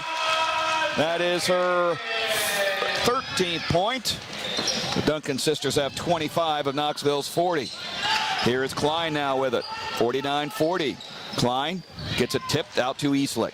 Ava Eastlick, a three is good. Just when they need a shot to drop this tonight, it's been that kind of night for Eddyville. Here is Larissa Wells with it. Wells goes to Brittany Baycorn. Baycorn drops it over to Larissa, top of the key. Goes off to Charlie Heffron. Inside to Larissa once again. Back outside to Emma. Now she'll get it back out between the rings and reset the offense with 3:16 remaining. Emma now goes over to Larissa Wells. Larissa drives into the lane. Scoops, no good. Got her own rebound, no good. And rebound to Molly Schaefer. Schaefer will bring it over to Klein. Klein across midcourt. Klein to the right side, goes inside, wanted to go to Sarah Shute and threw it right past her hands. And it'll be Knoxville ball. Butel coming in for the Panthers. With 2:56 remaining. Knoxville's going to make a run. They're going to need to make the run now. As Emma Duncan will pick it up and cross midcourt. Emma goes to the right side, goes to Hannah on the baseline. Hannah drives right by Kate Schaefer, couldn't get the shot to drop, and the ball trickles out of bounds. It'll be Knoxville ball. Wow. and you're right, that's just the way the ball is bounced tonight. Point blank, not a shot that we usually see Emma miss, and just kind of clanked across to the other side of the rim. Baycorn to trigger in, does to Heffron, and then Molly Schaefer saves it right into Charlie's lap, and she wasn't ready for it, and it dribbles out of bounds. Yep, that's exactly. That's the microcosm of tonight's game right there for you. Anna Anderson in for Anna Butel. And Ava Eastlick with it. Eastlick across midcourt. Eastlick lost it, picked up by Anna Anderson. She'll throw it down to Hannah, or make that Emma Duncan. Goes to Brittany Baycorn. Give Emma the assist. Brittany Baycorn, her 5th point, and it's 52-42. Eastlick now with it. Eastlick near steal by Emma Duncan off of Klein. Klein brings it over to the right side. If I'm Eddyville, I start chewing time off the clock here. Yeah, need to make the Panthers come out and foul. But you can if you turn it over. Anna Anderson has the ball, drives in, will put it up and missed it, but it was knocked out of her hands. Final score, PCM 47, Greene County 34. It's a Farm Bureau Financial Services agent Cliff Douglas instant radio update. Emma Duncan flies it out to Larissa Wells, over to Emma on the right side, back to Larissa. She'll take the long three, short rebound to Eddyville as Eastlick has it. Ava Eastlick goes over to Whitney Klein. Klein now around, and a DeArmond Automotive timeout. Full timeout called by Tony Fenton. 1:44 remaining in this game. Eddyville seemingly safe, 52-42 lead over Knoxville. And I say seemingly safe because I didn't realize this. Saturday's 12-point comeback in the fourth quarter was 4 years ago, nearly to the day, that incredible comeback against Eddyville with about this much time remaining, 1:44. Knoxville, I believe, was down, 10? 12? 10 or 12 at least. Eddyville could not make a free throw to save its life, turned it over. Knoxville somehow won that game. Yeah, fortunate enough to be on the sidelines with Coach Udenmark and Coach Wilkins at that time coaching those girls, and you're right, they couldn't, and we knew as a team, they were just a poor free throw shooting team that year, and so we made the decision with 2 minutes to go. Jim Valvano'd it. We were going to lengthen that sucker out, and they did exactly what the percentages said they would do. Funny that you say that. I just watched that come back on YouTube. I watch it about 4 or 5 times a year, and I get goosebumps every time that Maggie hits that three-pointer from about where the Edward Jones sticker would be to put the Panthers ahead, and Alex Griggs finishes with a big steal and a couple free throws. Here is Schaefer out to Whitney Klein, 1:38 remaining. Near steal by Emma Duncan. Now Klein has it out to Kate Schaefer, and foul on Brittany Baker. Now Knoxville's going to have to start fouling. That's Brittany's third, team 7. That'll put Eddyville at the line. Eddyville is a 59% free throw shooting team, and Kate Schaefer 50% from the line. So statistically, they're fouling the right one. But I mentioned Jim Valvano during that 1983 national championship run. He said, we're going to foul and we're going to force them to miss. Absolutely. And what do you know? Schaefer misses. And a lane violation on Knoxville. Oh, boy. I didn't see it, but the official was right on top of it. Yeah, and just, adding to all the other things that have been plaguing Knoxville, and she takes advantage of it by hitting the free throw, and she'll get the bonus.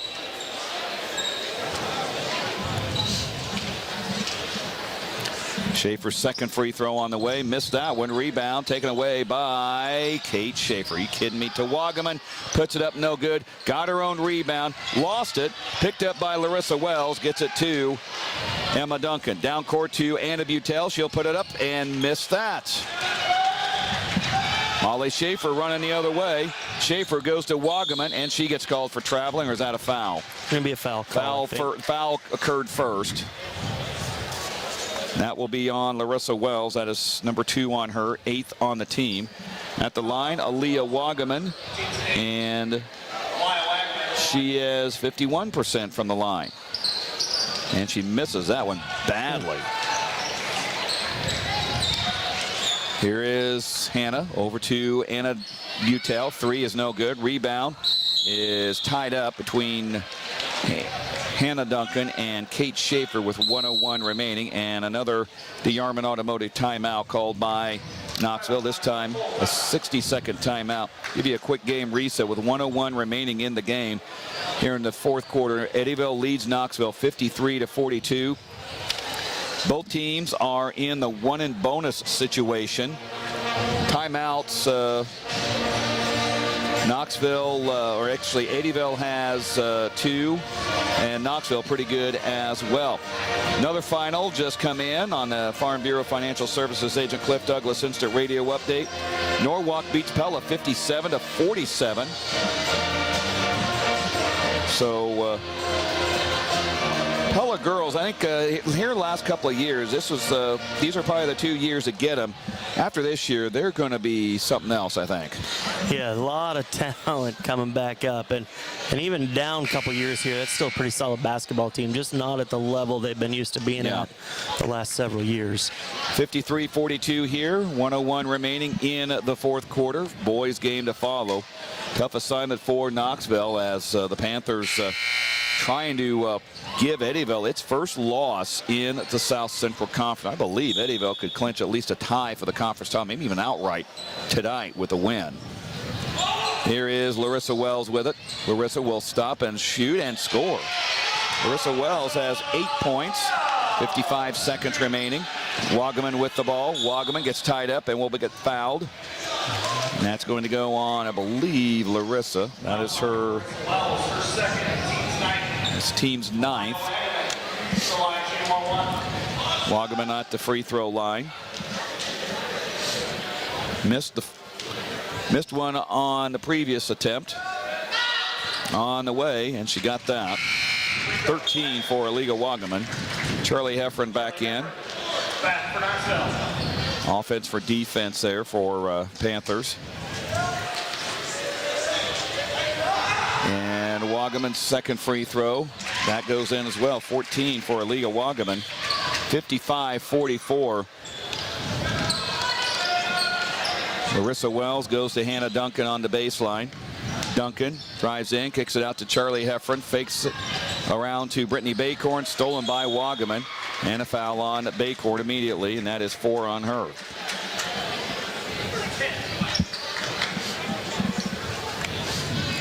If ever there was a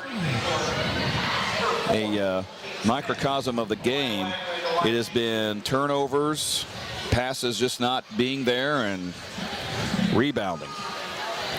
Wagaman misses on the free throw. Knoxville now has 10 fouls, so the Rockets will have 2 free throws from here on out.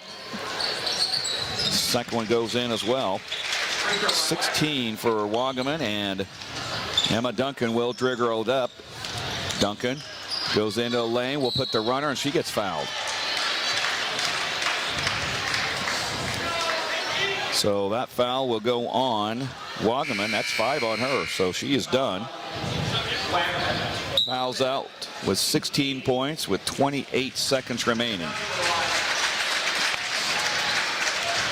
We're sure we'll see some of these players this summer on the softball field. Coach Tony Fenton has probably had better success as a softball coach at Eddyville. Got him to a state championship a few years ago and got him to multiple state championships.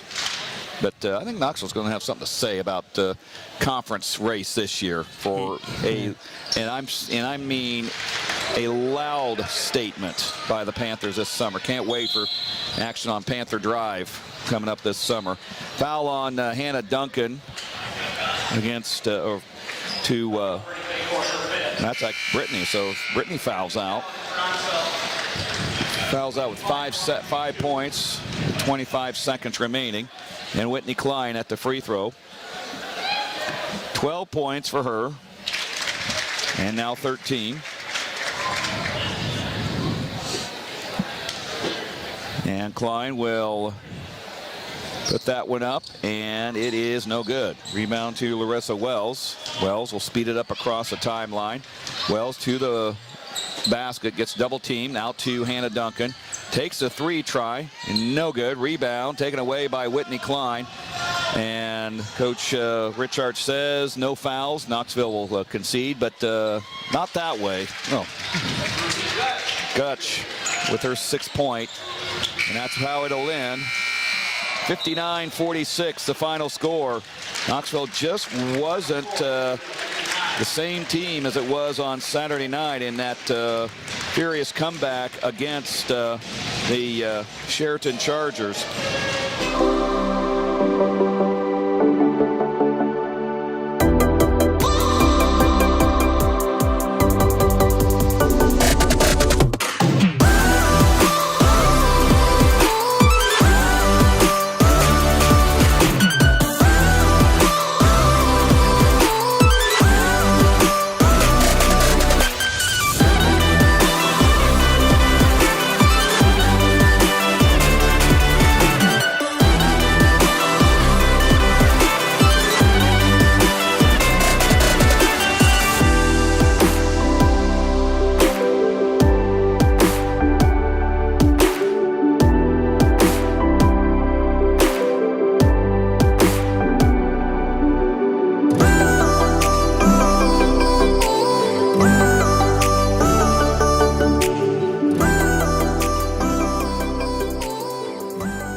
More coming up at your local Napa in Knoxville. Now that's Napa Know-How. At the Pella and Knoxville Hy-Vee stores, we're hiring for a flex shopper position. You choose when and where you work. In addition to a flexible schedule, you'll get a 10% employee discount on groceries, and health insurance is available, even for part-time employees. It's simple to apply at Hy-Vee.com or stop in the store at the Knoxville or Pella Hy-Vee and get an instant interview.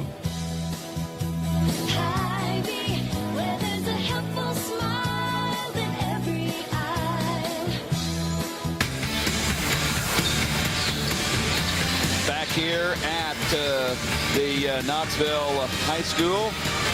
This is a Cunningham Financial Services radio pregame show. Cunningham Financial Service.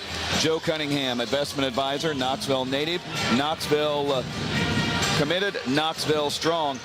The Knoxville boys come in at 3-10 on the season, and 3-6 in South Central Conference play, while Eddyville comes in at 11-2 and 9-0 in the South Central Conference play. And with a win tonight, Eddyville can clinch the outright championship because they already have a 3-game lead on everybody. They are 9-0 coming into this game, and they've kind of been rolling over everybody. So, Trent, how do you stop the train known as Eddyville-Blakesburg tonight? Gonna need a heavy-duty set of brakes, I think. Yeah, really good basketball team coming into the gym tonight from Eddyville. Able to play well inside, outside, very well coached. They do things right, and they're very skilled and talented. So the Panthers, you know, it's going to be build on that momentum that they kind of put together Saturday. Did a lot of things right. By far the best all-around game that we've seen them play, and they just can't worry about the scoreboard, and they can't let Eddyville dictate the tempo of the basketball game. They've got to do things right, and then regardless of what the scoreboard says from start to finish, keep growing, keep getting better. It's trust the process, and they play defense and just limit some easy buckets for Eddyville. You just got to give yourself a shot. You want to be in it at halftime and have a chance to chip away and continue to be in the game throughout. Well, let's take a look at our Hormel Foods radio keys to the game. You alluded to one of them. Build off the momentum from Saturday when you had probably your best all-around game of the year from start to finish. And I think another thing, too, is you've got to keep that ball movement going. You know, that was so critical Saturday night against Sheraton, where they would dribble, they'd kick it out to a wide-open three-pointer or whatever shot they could get. Yeah, our shot quality it went up, and a lot of that was from sharing the ball and not trying to do things one-on-one and individually quite so much, especially early in the offense. And we've got a couple kids that can get to the rim, but it needs to happen after we make a team play some defense. And albeit it was against a struggling Sheraton team, but we were executing things well on both ends of the floor. And so that's going to be huge for them to continue to build off of that and learn from that, and then just keep growing. That's been our Hormel Foods radio keys to the game. Looking for a key to your new career? Visit HormelJob.com. We're back for more on the Cunningham Financial Services radio pregame show on 95.3 KNIA. Chasing Dreams is back open for business at a new location. Come check out the new place located at 210 North Lincoln.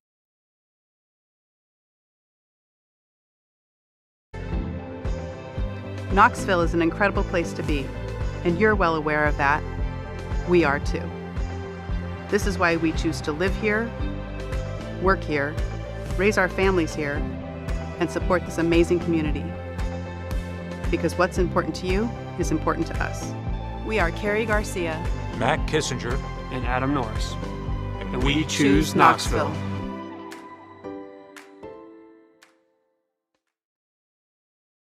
Are only 77 cents a box. 16-ounce containers of Hy-Vee French onion dip are buy one, get one free, and select varieties of Lay's, Fritos, Cheetos, or Kettle Chips are only $1.99 each when you buy 3. These hot deals are available now until Tuesday, January 25th at the Pella and Knoxville Hy-Vees. Back here at Knoxville High School inside the Knoxville Hospital and Clinics radio broadcast booth. on the Cunningham Financial Services Radio pregame show. Knoxville and Eddyville getting set to go at it here in a boys basketball action.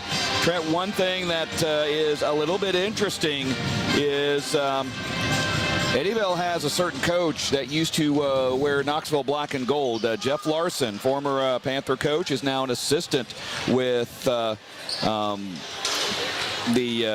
the Evansville or on the Eddyville side under Coach Travis Stout. So maybe a little inside information there, and you know, it's no lie that I'm sure he has told a little bit. He's got a little bit of a scouting report already without even looking at the team hardly. Yeah, absolutely. Any of these kids, even these kids that were in middle school, Jeff's seen them play.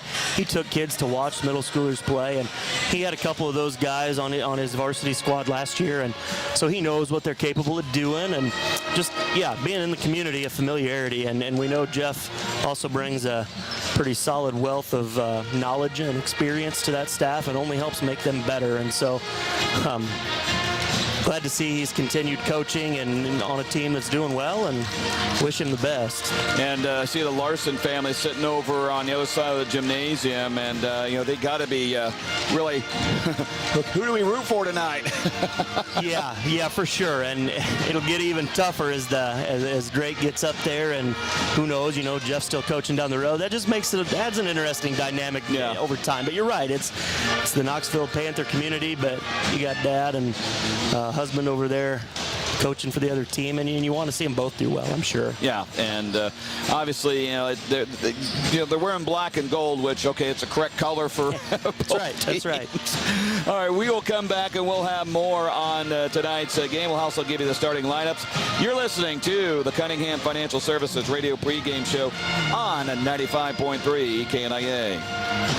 It's the most wonderful time of the year, and Raceway Tire and Exhaust couldn't be happier that it's here. In Knoxville, our highly trained auto experts are reflecting back on 2021 and looking forward to the year to come. From all of us here at Raceway Tire and Exhaust, thank you for choosing us to be your auto service provider. We appreciate your business and look forward to serving you again in 2022. From our family to yours, have a safe and happy new year.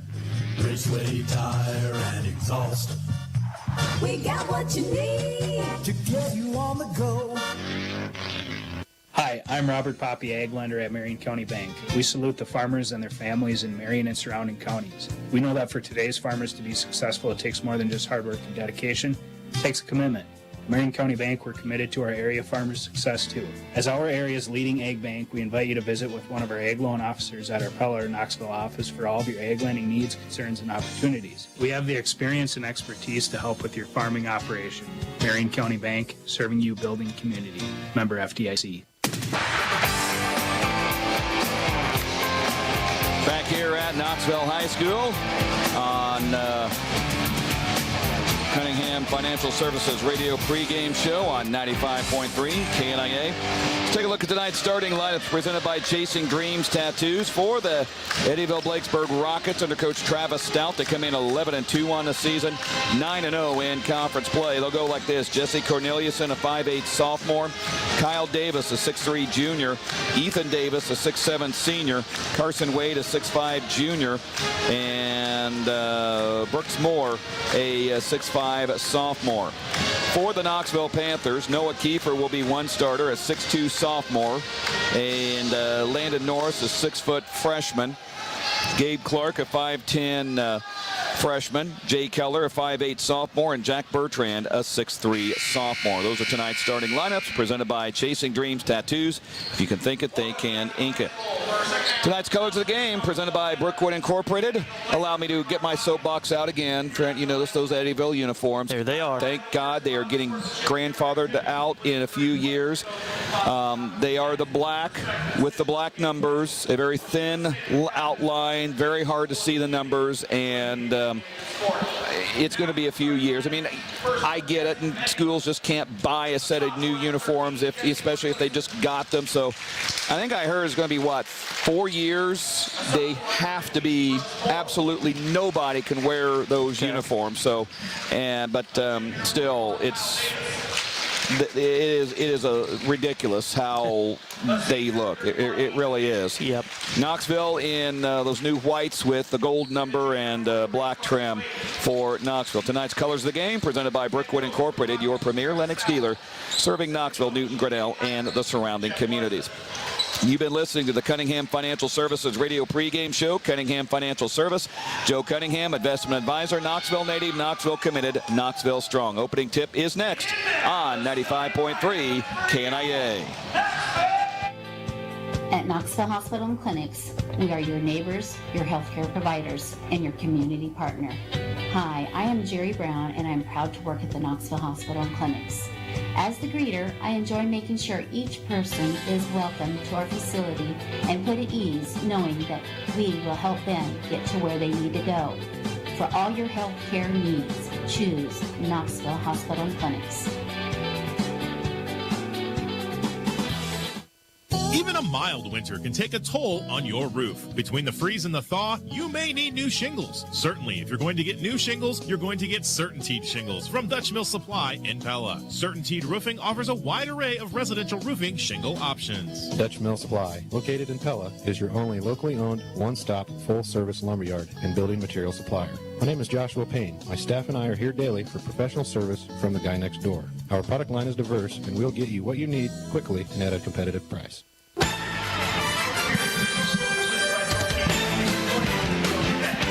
Back here at the Knoxville Hospital and Clinics radio broadcast booth, Knoxville and Eddyville getting set to go out of here in boys basketball.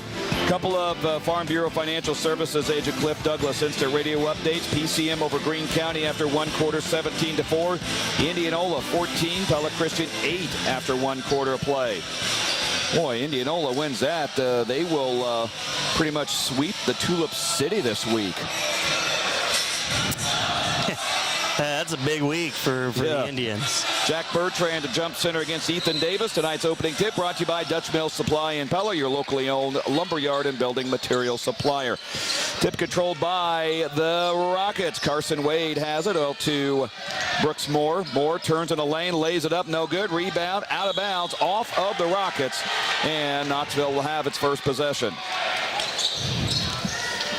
So Panthers will have it. Landon Norris will take it over to timeline. Norris, top of the key, looks to the left side, goes to Gabe Clark. Clark now to Jay Keller. Keller back to Clark, around to Norris. Three on the way from the baseline, missed everything, and a rebound to Eddyville. With it is Corneliuson. Jesse Corneliuson over to Davis, and a traveling violation. He kind of stopped, but the feet didn't. Shuffled him one too many times there, and official right on top of it. So Knoxville will have it, as the Panthers will have its second possession. And Landon Norris across the timeline, hits the Edward Jones sign. Norris, top of the key, gets it inside to Jack Bertrand, fakes, and he gets it knocked out of his hands, but it'll stay with Knoxville on the inbound. Norris straddling the P and the A of Panthers will inbound it in front of Kyle Davis. Norris looking, 5-second call.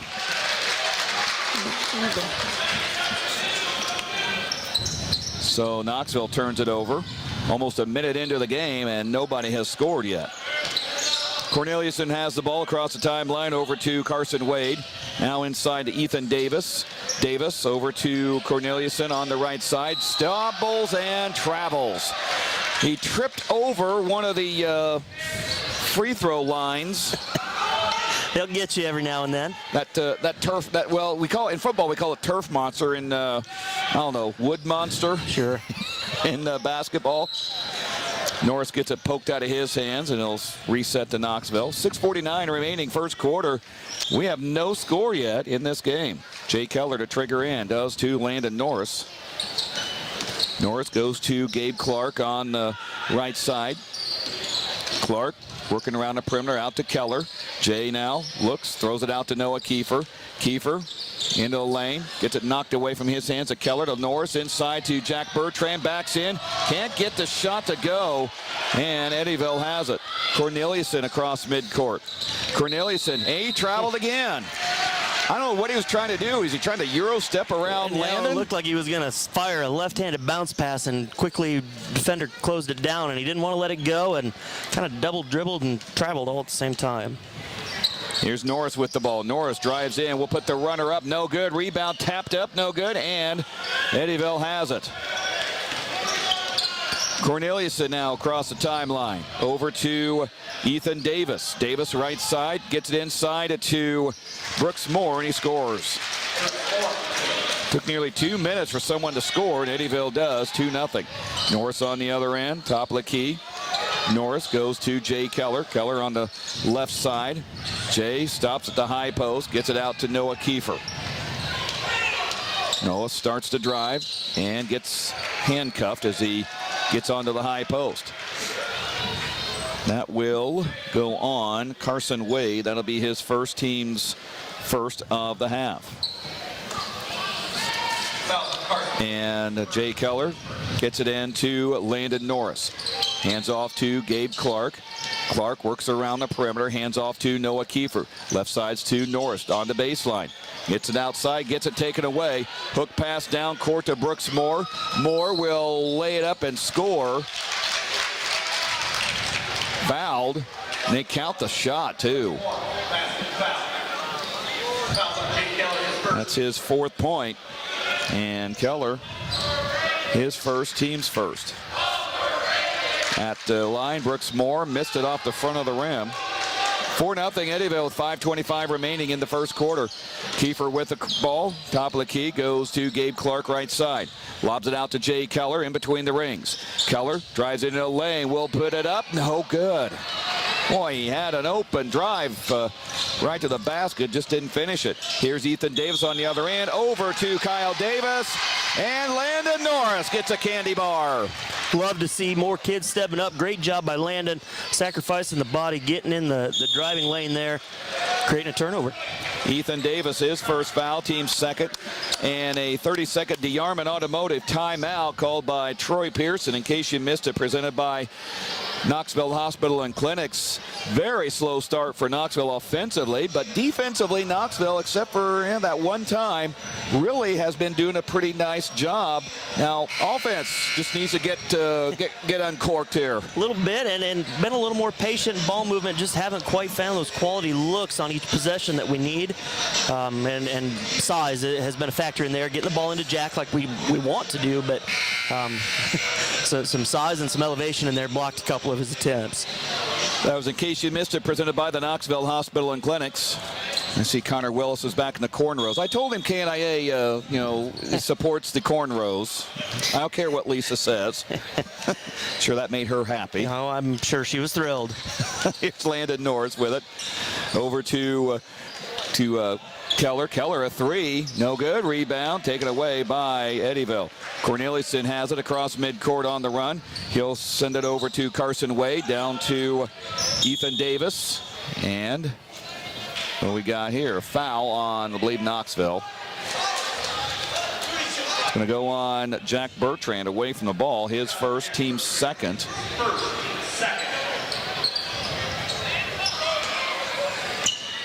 Inbound is to Moore, and off to Carson Wade. Nearly lost it. And then the foul on Landon Norris.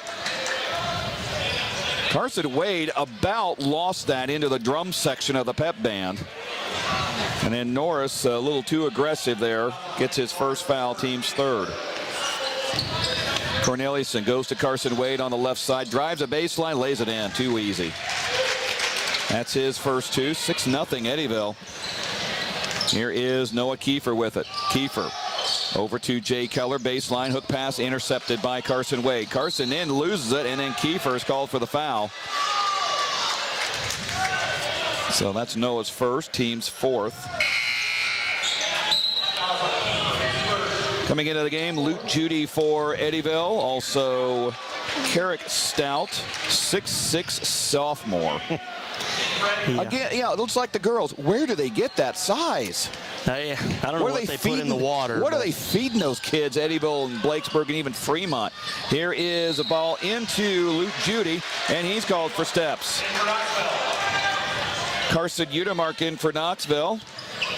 I tell you, he looked about as comfortable as he has looked in several games on Saturday. And he said he probably felt as 100% or as close to in a while. Here is Keefer, catch and shoot. Rainbow three, no good. Rebound to Bertrand, and he cleans it up for the two. Jack Bertrand dents the scoreboard finally for Knoxville. Panthers get on the board, 6-2 Eddyville.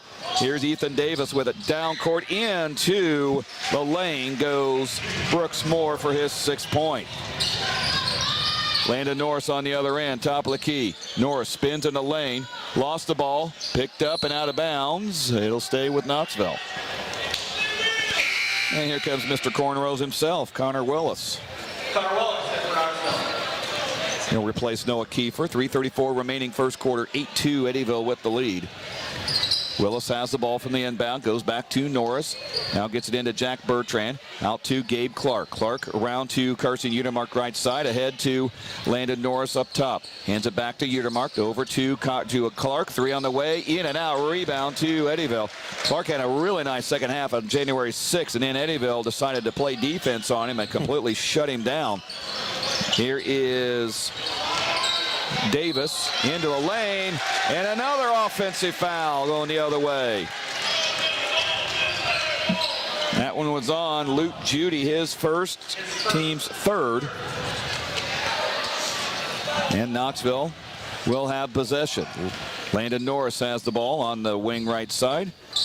Goes to Gabe Clark, left side. Clark works it around the perimeter, hands it to Utermark. Carson now. Fires it over to Landon Norris, left side. Norris in the lane, dumps it to Bertrand, puts it up, blocked from behind, and Eddyville has it.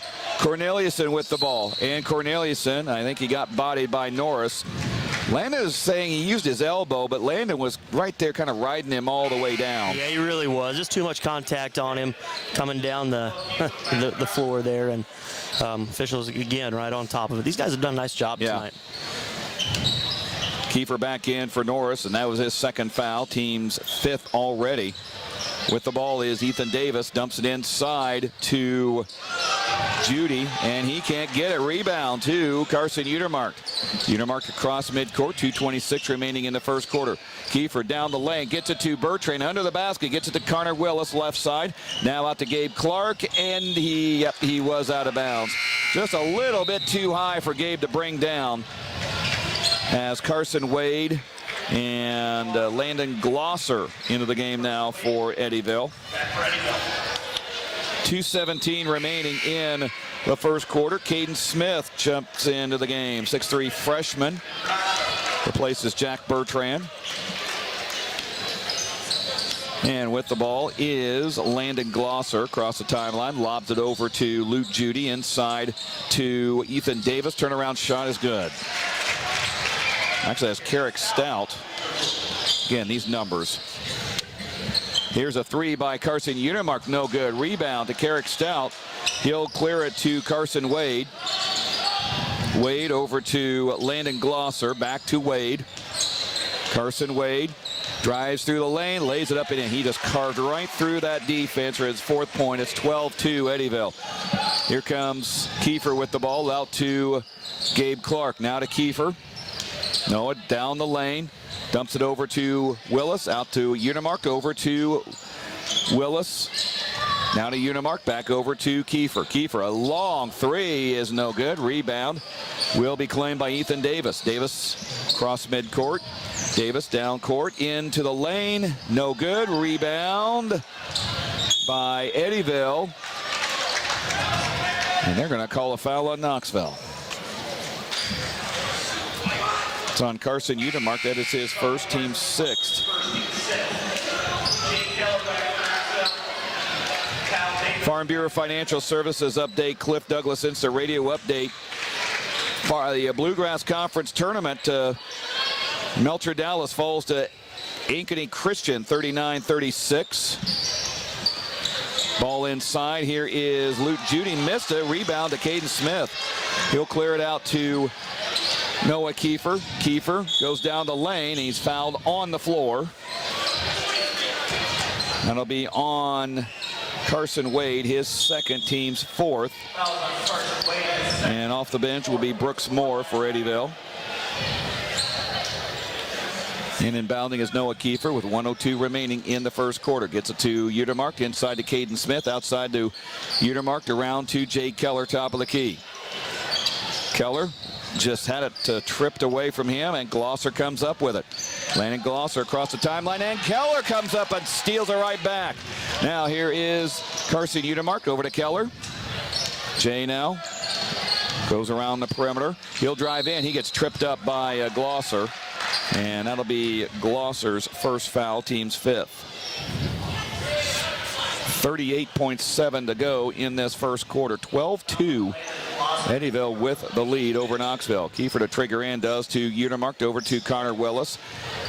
Willis now to Utermark again on the right side. Udy goes over to Keller. Jay now stops top of the key. Finding someone, goes over to Utermark, there to Connor Willis, missed the three, and a rebound to Eddyville. Brooks Moore has the ball across midcourt, 16 seconds remaining in the first quarter. Moore goes to the right side, now into the lane, puts up the runner, no good. Rebound, put back up, no good. And Carson Utermark gets the board. 3 seconds to Utermark, out to Keefer, and he won't get a shot off. 12-2, Eddyville with the lead over Knoxville, as the Panther offense just not getting on track like it should. We'll be back for the second quarter. You're listening to Knoxville Basketball from the Knoxville Hospital and Clinics radio broadcast booth on KNIA. Now that the cold weather is here, how is your furnace holding up? If the answer is not so well, then maybe it's time to call Van Haften Plumbing and Heating. They're a Dave Lennox premier dealer, and they're NATE certified, which means that they're up to date on the latest solutions in the industry. So call Van Haften's today in Pella or Knoxville and set up a time to have your furnace inspected.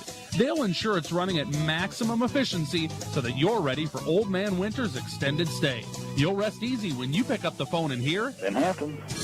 Hi, I'm Joe Cunningham with Cunningham Financial Services. I have over 26 years experience helping people like you reach their financial goals. We offer personalized planning tailored to your needs. Give me a call at 828-6173 or stop by at 305 East Main in Knoxville. Cunningham Financial Services, your retirement headquarters. Securities offered through Securities America Inc., member FINRA SIPC. Advisory services offered through U.S. Advisors Wealth Management, Cunningham Financial Services. U.S. Advisors and Securities America companies are separate entities.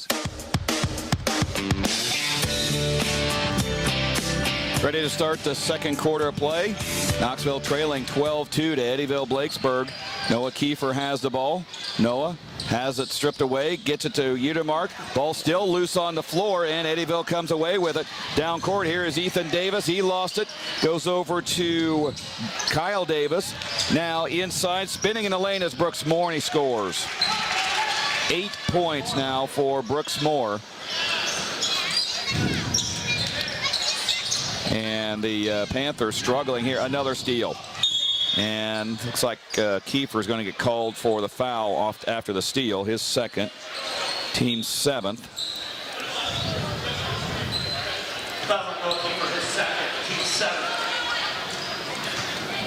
Jesse Corneliuson at the free throw line. That's a seventh foul on Knoxville. So free throws for the rest of the way for Eddyville. Corneliuson, no points thus far. And first one on the way. He got it. He'll get the second one. And the second one coming up. On the way. He got that. 2 points for Corneliuson. And it's 16-2 Eddyville. It's the shades of last Tuesday night against Grandview Christian. However, Eddyville's doing a little bit slower than what Grandview did.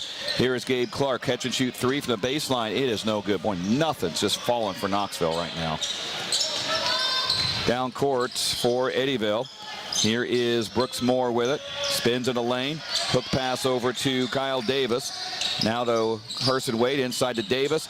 And he got a little too fancy on the baseline for Ethan Davis and turns it over. 6:56 remaining until halftime. Knoxville has been stuck on two for some time. And here's Noah Keefer with it. Keefer goes to Utermark. Carson around to Keefer. Passes and way over the head of Jay Keller.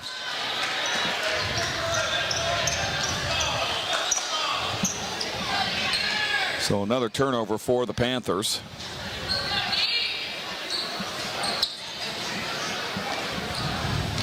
And bringing it up will be Jesse Corneliuson.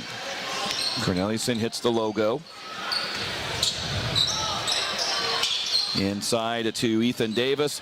Right to the basket goes Kyle Davis, and he scores his first two. Eddyville's completely taken Knoxville out of this game very early on. Here is Bertrand out to Gabe Clark, around to Noah Keefer, around to Jay Keller. Three from the baseline. Got that to fall. Finally, Jay Keller and the Panthers get some points up on the board here in this second quarter. Here's Brooks Moore. He'll take the three. He couldn't get that. Rebound to Gabe Clark. Clark across the timeline to Utermark. Lobs it over to Gabe Clark to Keller. Keller, another three. It's no good. Rebound. And that will be a foul on Eddyville, as Bertrand had good position there. That is 3 on Carson Wade. So Wade will have to sit down the rest of the half. Foul on Carson Wade. His third. His sixth. Inbounding is Noah Keefer.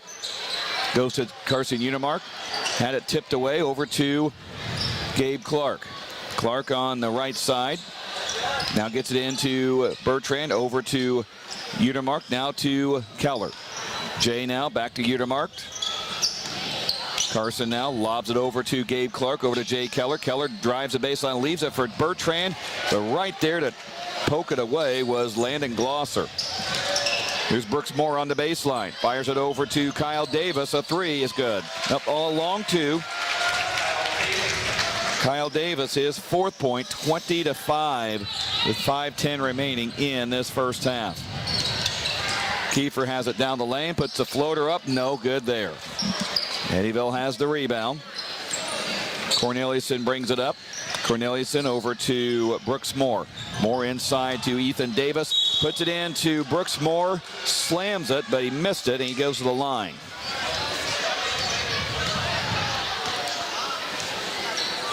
And that will go on Keefer, and that is his third foul. Team's eighth. So at the line is Brooks Moore. 8 points tonight. Make that 9. Landon Norris comes in for Keefer. 4:53 remaining in the first half. And a DeArmond Automotive timeout called by Troy Pearson. He wants to talk it over for 30 seconds. 4:53 remaining in the first half. 21-5 Eddyville on top of Knoxville. It has been the exact polar opposite from Saturday. I mean, it just, nothing's fallen on offense. The offense just isn't flowing. Defensively, wow. I mean, I mean, there is just some, I don't know. Some of it's, the level of competition. You want to say something, and you want to think, okay, how do I make this positive without throwing anyone under the bus? And when it's 21-5, about halfway through the second quarter, there's not a whole lot you can say probably that is positive. It just looks like we're almost playing a little bit afraid of their height and their athleticism. I don't know. I had a couple shots blocked early, and then we're just, everybody's hesitant to pull the trigger instead of confident to let them fly like they did the other night. And there's got to be some confidence along with moving the basketball, and it's just not there. Brooks Moore makes both of them, 22-5. He's got 10 points. Landon Norris on the other end, hands off to Jay Keller. Keller gets it to Carson Utermark. Utermark on the baseline. Goes to Landon Norris. He'll take the three. It's no good. Rebound taken away by the Rockets. Corneliuson brings it up across midcourt. Corneliuson looks to the left side, and we'll go left to Kyle Davis. Dumps it inside to Ethan Davis. Under the basket to Corneliuson, and he gets his fourth point. 24-5. Now here's Landon Norris with the ball. Landon goes to Gabe Clark, gets it poked away. Here's Corneliuson. He will put it up. Missed it, and he gets fouled. There'll be 2 shots. And Gabe Clark, his first foul, team's 9th. So at the line, Jesse Corneliuson, 4 points tonight.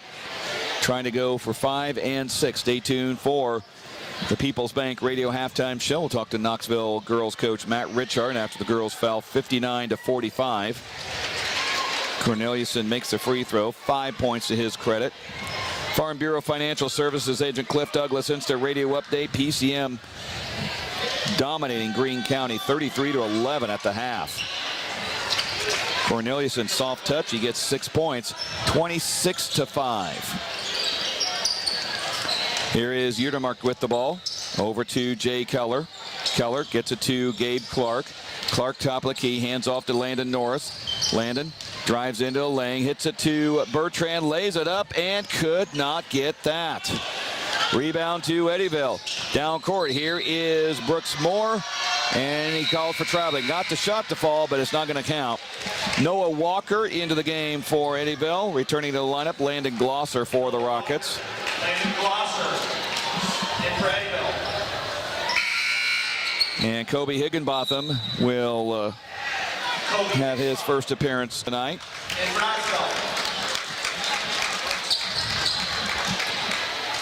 And Knoxville will have it with Landon Norris bringing it up. Landon goes to Jay Keller, baseline. Keller holds, trying to find someone to outlet, goes to Higginbotham under the basket. Now to Norris. Norris drives in, gets it to Higginbotham. Out to Utermark. He'll take the three. No good. Rebound taken away by Eddyville. 3:24 remaining. And boy, Knoxville cannot find the basket at all. Carrick Stout with it. Over to Kyle Davis. Davis knocks it to Brooks Moore. Make that to Noah Walker. Walker over to Stout. Inside to Ethan Davis. Under the basket. Missed a shot. Rebound to Kyle Davis for his 6th point. And another timeout. The Yarmouth Automotive timeout called by Troy Pearson. He's used 3 in this first half. It's a full timeout. 3:03 remaining in this first half. 28-5 is the score. And this does not look like a pleasant conversation in the huddle. It's just defense, it needs to pick it up. I mean, I'm just going to say that defense just needs to pick it up out there. Yeah, it's been pretty flat-footed. I don't know how else to characterize it. Just not a great effort on that end of the floor. And we've talked about it with the girls. We've talked about it when the boys have been successful, playing solid defense, and just it's just that intensity level and that effort. And I don't know. There's something about it. I'm sure it correlates with shooting percentage and points. And if it's not there on the defensive end of the floor, it really doesn't matter what you do on offense. It's not going to matter. They're just going to take you out of the gym. And that's what we're seeing right now. Eddyville's just kind of having their way. In case you missed it, presented by the Knoxville Hospital and Clinic, Eddyville-Blakesburg has outscored Knoxville 16-3 in this quarter after 12-2 in the first quarter. That was in case you missed it, presented by the Knoxville Hospital and Clinics. 3:03 remaining in the first half, 28-5. Eddyville in control over the Panthers. Landon Norris will bring it up down the right side. Norris, and a blocking foul called on Ethan Davis. That'll be number 2 on him and number 7 on Eddyville. So Knoxville will have a chance to score from the free throw line at least. Well, it's uncontested. Maybe that'll help. And I've heard a lot of analysts, well-known analysts, as Norris hits the free for his first point. Fran Fraschilla always says this. If you watch ESPN, he says, especially if he knows a player is having a bad day shooting, maybe he can see it go in from the free throw line, and maybe that'll open things up for him. Norris goes 2 for 2. Maybe and maybe everybody else seeing one kid make some shots. Hey, okay, he made some. Maybe I can do that. Here's Kyle Davis with the ball up top. Davis underhands it to Noah Walker. Walker inside, poked away, and picked up by Gabe Clark. Clark gets it to Higginbotham, and he loses it right in the hands of Noah Walker. Goes to Ethan Davis. Davis, boy, he nearly carried that thing. Over to Brooks Moore. Missed a shot. Rebound to Knoxville. Gabe Clark down court to Jay Keller. Back to Gabe Clark. Clark on the left side. Tries to find a shot, puts it up, and could not get it. Boy, he missed that one badly. Yeah, just forced it. Not a good decision there, forcing a shot. Hasn't gotten the looks he wanted, but still has to play within the offense. Glosser gets it into Ethan Davis. Turnaround shot. Offensive foul. And a candy bar coming to Gabe Clark. That is the third on Ethan Davis. So a couple of Rockets having a foul trouble. We'll take that. Yeah. Gonna have to somehow find a way to capitalize on that, though. 2:07 remaining in the first half. Landon Norris will bring it up across the logo on the dribble. Goes to the right side. Norris goes to Jay Keller on the left side. Keller back to through a right by Gabe Clark and out of bounds. Yeah, not much Gabe could do. Couldn't even get a hand on that one. Jay just a little out of control. Didn't see the pass before he threw it and found somebody in the stands. Glosser with it across midcourt. Glosser down the lane, cut off, gets it over to Jack Bunnell, who checked in moments ago. Now here's Glosser once again, lays it up, no good. Rebound to Luke Judy, around to Walker. He'll take the three try, and he got it. Noah Walker, his first point. It's 31-7. Now Landon Norris has the ball. Lost it, got it back. Goes to Gabe Clark. Clark around to Landon Norris. Three is no good. Rebound to Noah Walker. Walker across midcourt. Walker, top of the key, goes off to Kyle Davis. He'll take the long two. It is no good. Rebound to Clark. He'll clear it to Jay Keller. Keller across the timeline on the dribble. Keller, top of the key. Goes to Landon Norris on the right side. Drives in, gets it out to Carson Udemark. Udy a three, splat no good. And a rebound takes it to Landon Glosser. Glosser over to Jack Bunnell. Bunnell on the right side. Takes it off to Noah Walker. Wide open three, and he sinks it. 6 points for Noah Walker, 39 seconds remaining. On the other end is Landon Norris. He sidesteps a couple of Red Eddyville defenders, and they foul him. Carrick's, nope, that is on Landon Glosser, his second, team's ninth. So at the line is Landon Norris, where he was moments ago, going 2 for 2. And first one is up and in. So he'll have another opportunity. 36 seconds remaining, 36.5 to be exact. Norris's second free throw, he got that. So he's 4 for 4 with 4 points tonight, 34-9. And here comes Landon Glosser with it across midcourt. Glosser goes to Noah Walker, to Kyle Davis.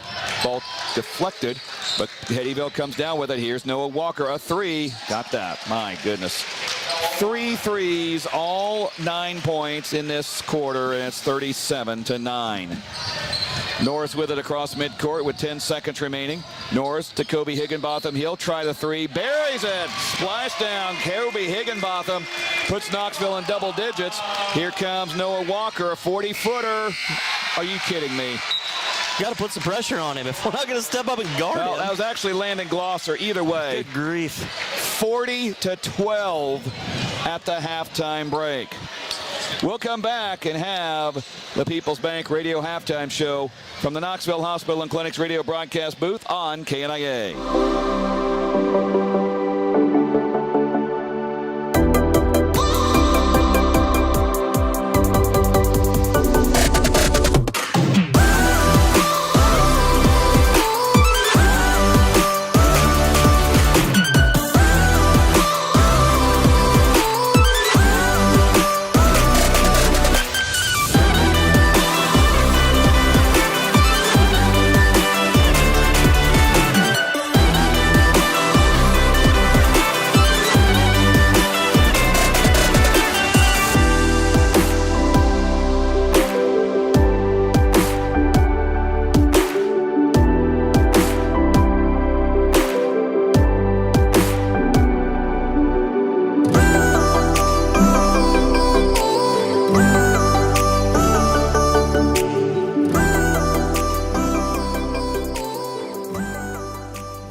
Radio halftime show, People's Bank.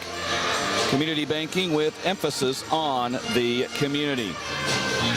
Being joined now by Knoxville girls basketball coach Matt Richard. The Panthers fall 59-45 tonight. Coach, I just not the type of energy I think you wanted tonight. No, we came out very flat. I think they're just, I don't know if they're physically tired, mentally tired, or what the case may be. But yeah, we've talked. We obviously got out to a slow start against Sheraton as well on Saturday, and we had to figure it out. I told the girls they had to figure it out, and we as a coaching staff have to figure it out because at some point it's going to come back and bite you, and it obviously got us tonight. So. What were they changing defenses? It looked like they were going from 3-2 to 2-2-1, and did that have a little bit to do with it? Maybe mixing up their defenses kind of caught your girls off a little bit. Yeah, we talked about how they'd go from a 3-2 to a 2-3, and I was like, don't be surprised if there is any man or some man, but we just I don't know. It just. Really flat turnovers. We specifically said yesterday, I guess, but scout a little bit, that you cannot throw the ball over the top in their zone. They're 6 foot across the board except for Eastlick. And that's what they try to bait you into do that. In the very first possession of the game, that's what we do. And I think we did either 3 or 4 times there in the first quarter and snowballed there in the second. We had a really good third quarter, to our kids' credit. They responded, but yeah, the energy just wasn't there for a 4-quarter game today, and we got to figure it out for Friday because Centerville's obviously really tough. Yeah, and you came out in the third quarter, and specifically, was there any adjustments made, or is it just play better? Yeah, we switched up every one of the matches. To start the game, we put Brittany on Klein, and she really hurt us down there. And in my opinion, Klein's the best player in the conference. She's just been really, really good this year. So we put Brittany on her to start the game. But then Eastlick, of course, she had 7 early points, and so we switched it up and we tried to get Emma Duncan off the post, number 13 and number 22, to get her out to the guard just to try to generate some energy out there on the wings. So we switched up. We were still in man, but we went really to a pack line defense to try to force them to make some shots, and it was going pretty well. And then Klein hit those 2 threes back to back in probably the latter stages of the third quarter, something like that, early part of the fourth, and we never really recovered from that. But we did some adjustments, but we thought about going to some junk, but they're too balanced to run a triangle and 2 and the box and 1, that type of thing. So credit to them. They're a good team. You got Centerville coming in on Friday, and I bet they probably had you circled on their calendar ever since you went down and almost begled them down there at Centerville. Obviously, they're in the driver's seat for the conference championship, but they're going to want to get back at you for what you did to them down there. Yeah, if they beat us on Friday, they'd clinch it because Eddyville has 2. So I guess they could tie, I suppose. But yeah, you'd assume. Sheraton ran a triangle and 2 against them as well. So if I was their coach, they're probably going to assume that a triangle and 2 is coming, box and 1, junk, that type of thing. But regardless of what we run, whether it's our man, whether it's a junk, whatever you want, Rachel George and Mickey Stevens are 2 very good players, and you have to contain them. And we talked about that down there. We were hoping to hold them under 20, and we held them to 7 or 8. So we're gonna have to do that again. But we got to do more self-reflection tomorrow in practice before we focus on Centerville. So. Well, back to Saturday, Megan messaged me Sunday afternoon, $46,000. I know that's not the official, probably a few extra donations and pledges that are coming in, but you've had some time now to kind of step away and look back at it. Your impressions of just your first year doing this in an incredible event on Saturday. Yeah, it was really fun. It's long, no doubt about that, but I think we'll probably get right at that 50 mark. We're waiting on a couple more things, so that'll tally it up just a bit. So we're hoping to get to that 50. So for year 1, and obviously 25 of that is with the cancer relay, and they did a phenomenal job. All credit to them. So in the past, 3 years, it's been 50, 50, 55, that ballpark. So we're pretty happy with year 1. Like I said the other day on Saturday, we want to thank the community for the support, both reaching out, participating in the alumni games, silent auction, financial support, donations, concession stands, everything. You know, I've been a teacher now for 11 years, been around basketball for 12, and it's a pretty cool event. It's pretty unique to Knoxville. I know a lot of other schools do Coaches versus Cancer, and you know, we do Panthers versus Cancer, Coaches versus Cancer, and it's pretty special, and the community buys into it a lot, and we're glad that we can keep it going and hopefully build on it going forward. And obviously, you know, the help from everybody, all the volunteers too, wouldn't have made it happen, would have been a success as it was either. Yeah, Tyler Pearson does a phenomenal job with the alumni games here, and Ann Kingery, Carrie Lee, they are out in the Commons all day. Mary Miller does a phenomenal job with that quilt. The Booster Club people volunteer from, I think I got here at 7:45, and they were setting up at like 8:30, something like that. They're open, ready to go. And I know I'm missing people, but there's just too many people to thank, and there's no way that me and Megan would be able to do it all by ourselves. And obviously, Megan deserves a tremendous round of applause, and she just does so many things that I have no clue how to do, and I'm just like, what in the world are you doing? She said, don't worry about it, I got it. So she was the engine to it all. But yeah, we appreciate everybody in the community helping us out and supporting in any way that they did. Well, and I hope your mom enjoys that refinished coffee cabinet. Her and I were in a pretty nice bidding war. What's funny is that Megan's mom did that, so it went from Megan's parents to now it's going to my parents' house. So, so yeah, she did send me a picture of it. All right. Well, Coach, best luck Friday. Hopefully, better fortunes on Friday against Centerville. Yeah, thanks. That's Matt Richard, Knoxville girls basketball coach. We'll be back for more right after this. You're listening to Knoxville basketball on KNIA. Are you planning to put your property on the market but aren't sure if your home is ready to sell? Hi, this is Cheryl Chambers with Iowa Realty in Knoxville. Maybe you're wondering which improvement projects will get you the best return for your money. Our friendly realtors offer a complimentary consultation to help you come up with a plan to sell your property for the best price. Call Iowa Realty Knoxville, 641-842-2910. Your local real estate professionals. This is Todd Chambers from the McKay Group. I want to thank everyone who already does their insurance business through us. I want you to know that we've added a lot of carriers over the past couple of years, and we now have more plans and options than ever before. So if you haven't had us review your coverage lately, please give us a call and let us do that. For those who aren't insured clients already, please give us a call at 641-842-2135. This is the best time ever to let us shop your insurance for you, and we would love to earn your business.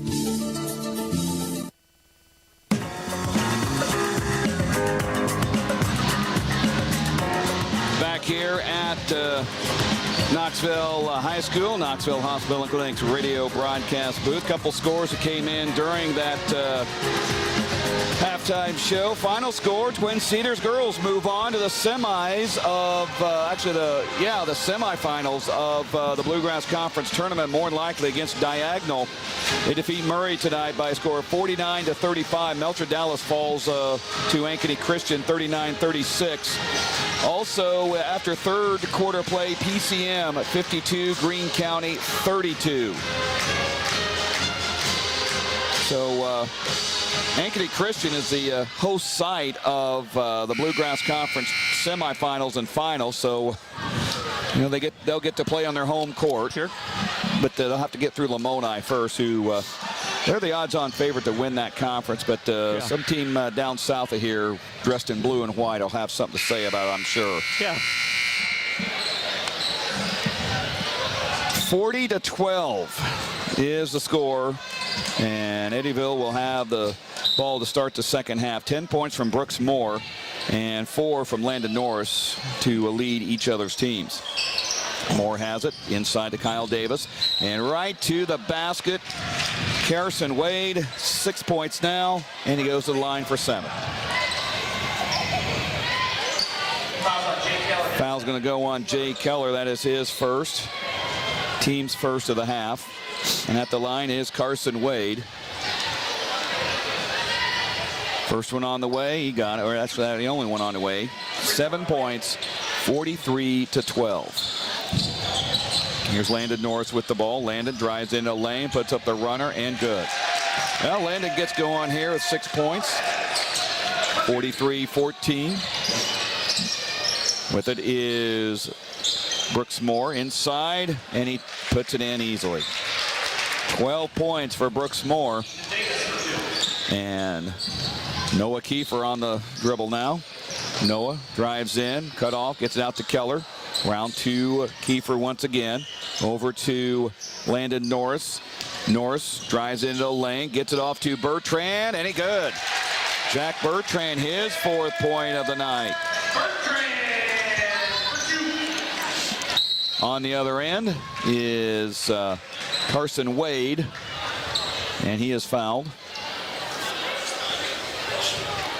Landon Norris commits his 3rd, team's 2nd of the half.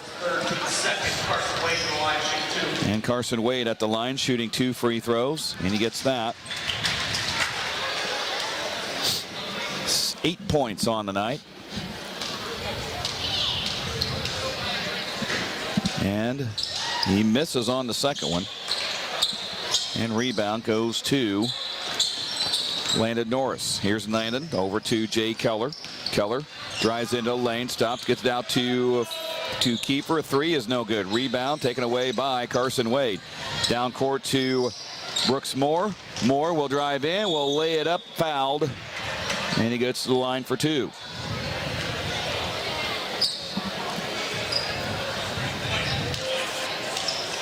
That's Landon Norris's 4th foul. And not a lot he could do there other than contest, but Panthers just getting kind of run out of the gym here in transition right now, and Eddyville's just kind of having their way and doing what they want. Brooks Moore makes the free throw. He has 13 on the night. Eddyville's only 2 losses were to Little Hawkeye Conference teams on back-to-back games. Oskaloosa 63-62, and Pella Christian kind of did what Eddyville's doing to Knoxville, ran Eddyville out of the gym 69-50. And the sub-states for 1A and 2A have come out, and Eddyville is, I think, in the same sub-state as Pella Christian, so maybe a chance it's a little bit of revenge there. Sure. Eddyville throws it away on that possession, and it'll go back to Knoxville.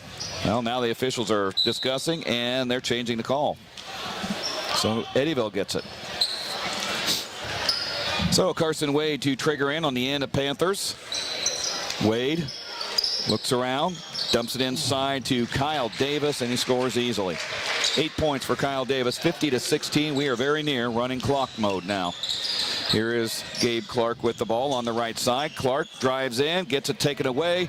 Here comes Jesse Corneliuson. He will leave it for an alley-oop for Brooks Moore, and he throws it down for his 16th point, and it's a 36-point advantage, 52-16.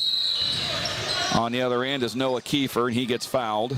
Ran into Kyle Davis. That is his first and team's first of the half.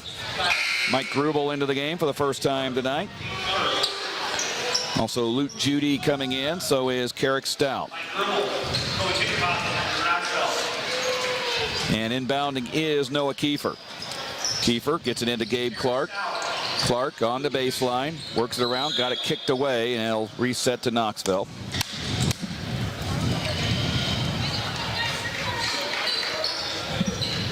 And Grubel will trigger in front of the Panther pit over to Noah Keefer. Keefer, top of the key. Keefer out to Gabe Clark. Clark will put it up from the free throw line, no good. Rebound is to Grubel, puts it back up and in. Mike Grubel, nice job there of staying with it for his 2nd point of the night. Now here is Brooks Moore with it. Moore had it deflected into the hands of Kyle Davis. Davis to Moore. Inside, now back outside to Davis. Wanted a 3, didn't take it. Davis down the lane over to Ethan Davis. Ethan Davis around the perimeter. Lost it, got it back, picked it up. Goes over to Carrick Stout, and a 3 is good. He's got 5. 55-18. With it is Noah Keefer. Keefer over to Clark, and he goes splash down for his first points of the night. 55-21. Brooks Moore has it now. He'll lob it to Ethan Davis. Davis under the basket. Hook shot by Wade. Chased down by Judy. Over to Davis and out of bounds. He'll go to Knoxville. Under 4 minutes remaining, in case you missed it, presented by the Knoxville Hospital and Clinics. It's been more of the same in this second half for the Panthers. Keefer drives in and was tripped up. Foul's going to go on Luke Judy, his second, team's second. Glosser back in for Eddyville. And Keefer will have it. Keefer into Grubel. Grubel outside to Keefer, top of the key. Keefer into the lane and lost his balance and called for traveling.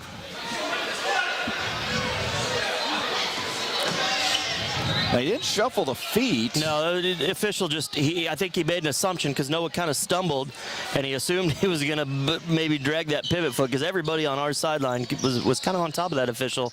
Didn't happen, but he called it. That's the way it goes. Inside goes to Luke Judy. He's on the line. He'll have one more as he gets his first two of the game. And that, there's no better way to classify that than that was a dumb foul by Noah.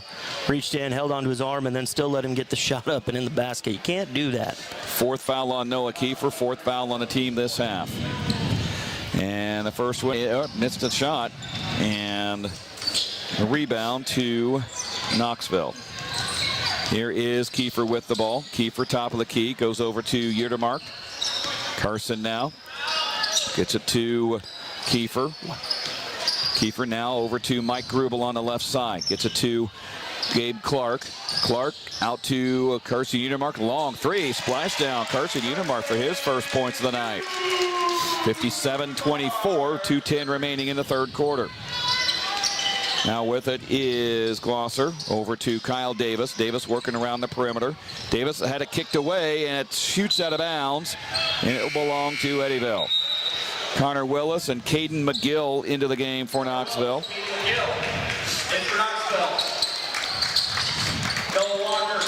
Noah Walker back in for the Rockets. Glosser now has the ball, hands off to Walker, and stolen by Kobe Higginbotham. Kobe drives into the lane, will put up, missed the shot, rebound to Ethan Davis. Down court on the other end, under the basket is Carrick Stout, and he scores. 7 points for Carrick Stout, makes it 59-24. Connor Willis has the ball. Willis to Carson Utermark. Utermark drives in, stops, gets it out to Clark. He'll take the three ball, missed it badly. Rebound hustled after by Utermark, gets it to Clark, three again. And this time no good. Rebound taken away by Luke Judy. He'll clear it down to Kyle Davis. Davis over to Walker, puts it up and missed it. Rebound to Clark. Clark gets it out of trouble with 53 seconds remaining in the third quarter. Utermark goes to Connor Willis, out to Higginbotham on the baseline, and forgot to dribble before he took a few steps.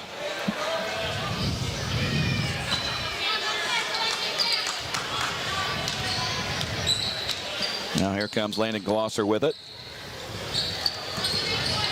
Glosser lobs it inside to Ethan Davis, turns, puts it up, missed it, but the foul will be called. Foul's going to go on Caden McGill, his first, team's fifth.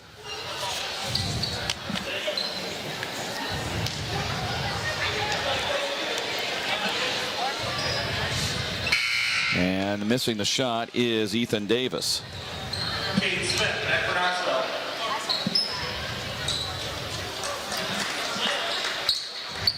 Caden Smith back in for Knoxville with 17.2 seconds remaining. Gets that one to go in. 60-24. And Connor Willis has the ball across midcourt.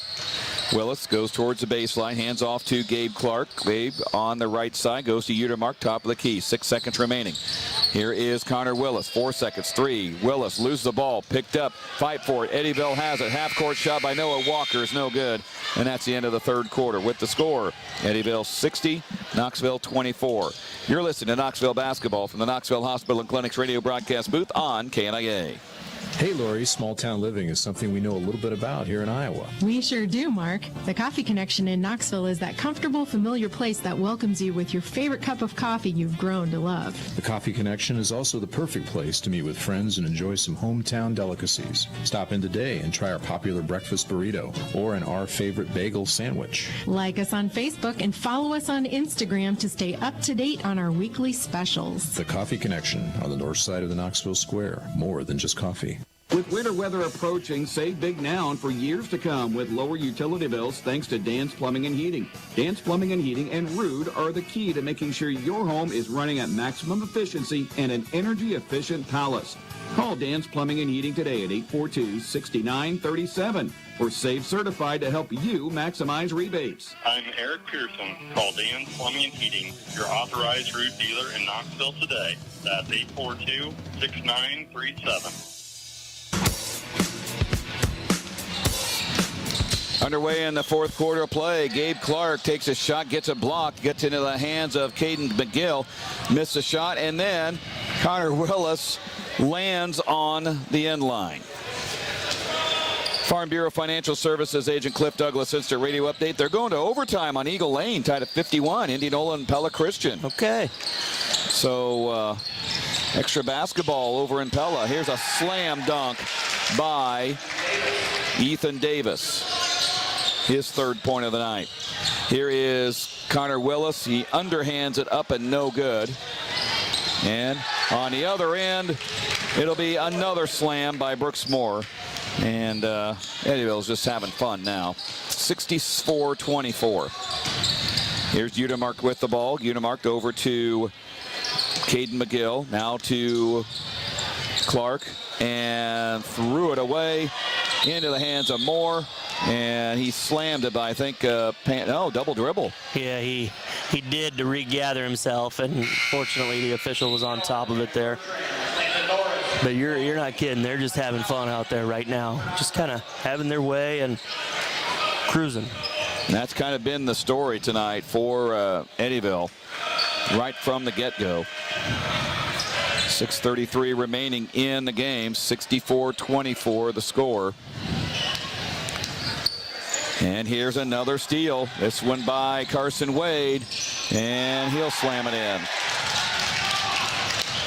10 points for Carson Wade. Here's Landon Norris, and timeout called by Troy Pearson. And this has got to be a 60-second DeArmond Automotive timeout.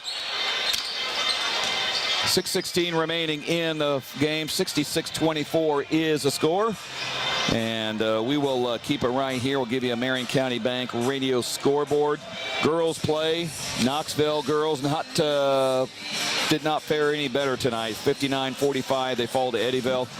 Norwalk beat Pella 57-47. Indianola beat Pella Christian 53-30. PCM over Greene County 47-34. Ankeny Christian in the Bluegrass Conference quarterfinals defeats Melcher Dallas 39-36. Twin Cedars is off to the semifinals on Friday night as they defeat Murray by a score of 49-35. And going to overtime, Indianola and Pella Christian. Also a final, PCM rolls Greene County 80-42. Here's Jay Keller with the ball. Keller on the right side. Keller in the lane, and he gets bumped and fouled. And that one will go on Landon Glosser, his third. Team's third of the half. Inbounding is Landon Norris. Gets it into Noah Keefer. Keefer drives in and threw it out of bounds. He wanted to go, I think, to Jack Bertrand, and Bertrand was covered up pretty well.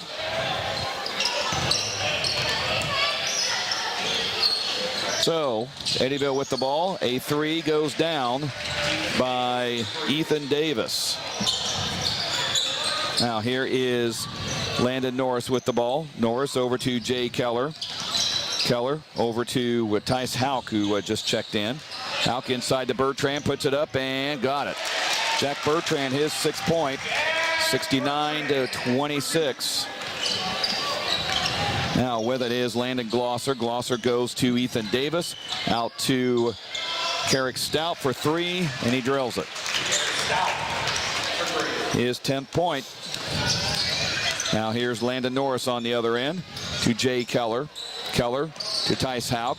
Hauk to Noah Keefer on the baseline. He'll turn around. He'll put up the three, way off the mark. Rebound is saved by Carson Wade, but can't quite put it back in bounds.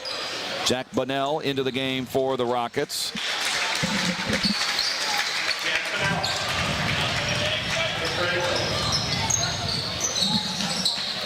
Here's Jay Keller with the ball to Tice Hauk. Hauk over to Noah Keefer. Keefer into the lane. He gets a block, but he also got fouled. Will go on Lute Judy, his third, team's fourth. And Noah Keefer at the free throw line with 4:16 remaining in this quarter. Keefer will have 2 free throws. First one on the way is no good. In case you missed it, presented by the Knoxville Hospital and Clinics, it has been all Eddyville-Bladensburg tonight from tip to now as John Butel comes in. That was in case you missed it, presented by the Knoxville Hospital and Clinics. Keefer's second shot is in. 1 point for Noah Keefer. It has not been his night tonight either. No, it hasn't. Landon Glosser with it. In fact, it has not been a night for anybody dressed in a white uniform. Here's a three by Carrick Stout, no good. And rebound is grabbed by Knoxville. Here is Tice Hauk with it. Over to Jay Keller. Keller has it knocked away. Hauk gets it back. Hauk on the top of the key, goes down the lane. Will put it up, gets it blocked, but he gets fouled as well. That will be on Carrick Stout. And at the line will be Tice Hauk. And Hauk's free throw is good. So Tice Hauk is on the board. Connor Willis and Tyler Carney into the game for Knoxville. Carney, a 6'2 senior.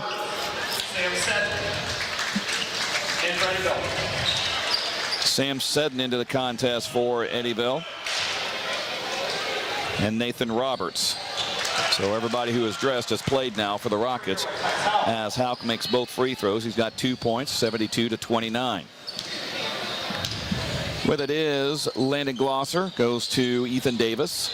Davis drives the baseline, kicks it out for a three. Short rebound into the lap of Tice Hauk, or make that Carney. He'll get it to Connor Willis. Connor across the timeline and the logo. It's at top of the key over to McGill. Caden McGill now to Carney, now to Tice Hauk. He'll put up the three. It's no good. Rebound into the hands of Nathan Roberts. He'll clear it out. Bringing it up is Sam Seddon. Back to Roberts. Roberts will put up a three. It's good. He must be the crowd favorite because the entire bench exploded after that one. Yeah. Here is Connor Willis on the baseline. Gets it to Caden McGill. McGill drives into lane, puts up the runner. No good, but he goes to the free throw line. That one goes on, I believe, Ethan Davis. Yeah, that's his fourth. Team's sixth. And at the line is Caden McGill. No points tonight. And he has now 1 point. 75-30 with 2:43 remaining in this game. And McGill's second free throw is good. No, one good thing, Knoxville has made their free throws when they've been up there. That is, if you were looking for a bright spot tonight, here is the ball inside, missed the first shot, no good.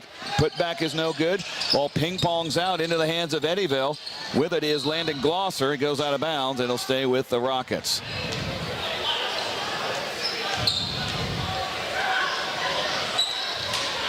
Glosser to inbound.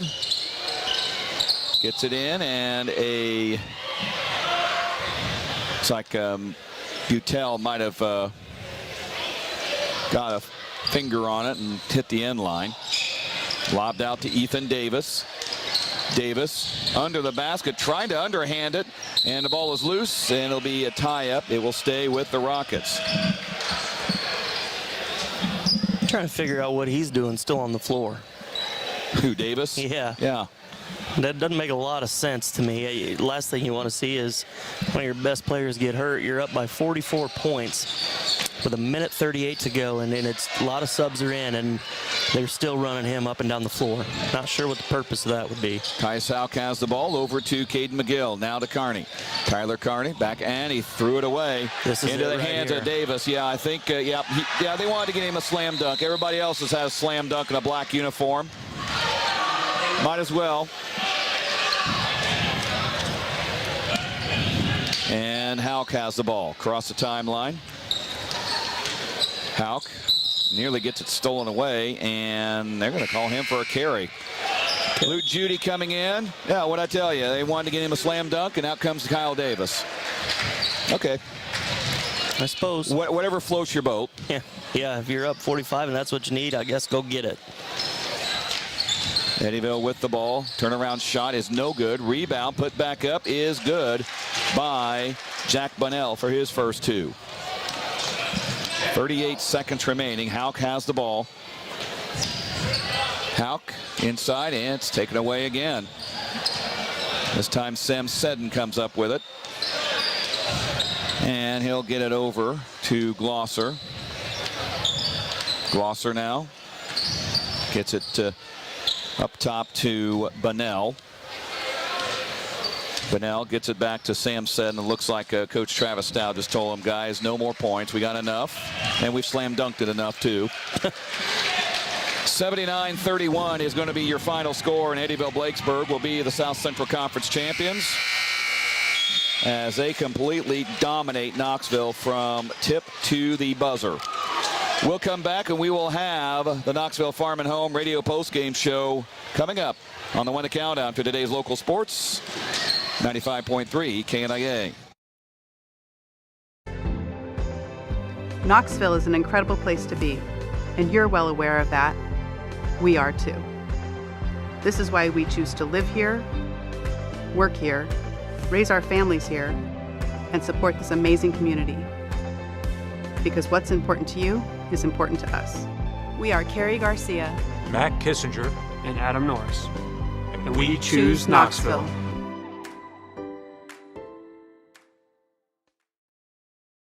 And being very positive. Mr. Heatland, coming in as a first-year teacher, he's done an amazing job. I have a really great relationship with him. He's a very, very good director, and he has helped me so much. He pushed me very hard to get to this point, and I'm excited for the rest of this year and another year next year to hopefully try again for All-State and have a good year at Water. Your future is our purpose. I chose Knoxville Schools. Never know how. Napa Knoxville knows New Year's savings. Get a $20 rebate with the purchase of any Napa Legend premium battery. Get a 10 amp or 16 amp charger and maintainer starting at $34.49 a piece. Also get jump starters at 700, 1,000, and 1,400 amps starting at $55.99 a piece. And finally get up light up LED booster cables starting at $14.99 while supplies last. All those deals and more coming up at your local Napa in Knoxville. Now that's Never know how. At the Pella and Knoxville Hy-Vee stores, we're hiring for a flex shopper position. You choose when and where you work. In addition to a flexible schedule, you'll get a 10% employee discount on groceries, and health insurance is available even for part-time employees. It's simple to apply at Hy-Vee.com or stop in the store at the Knoxville or Pella Hy-Vee and get an instant interview.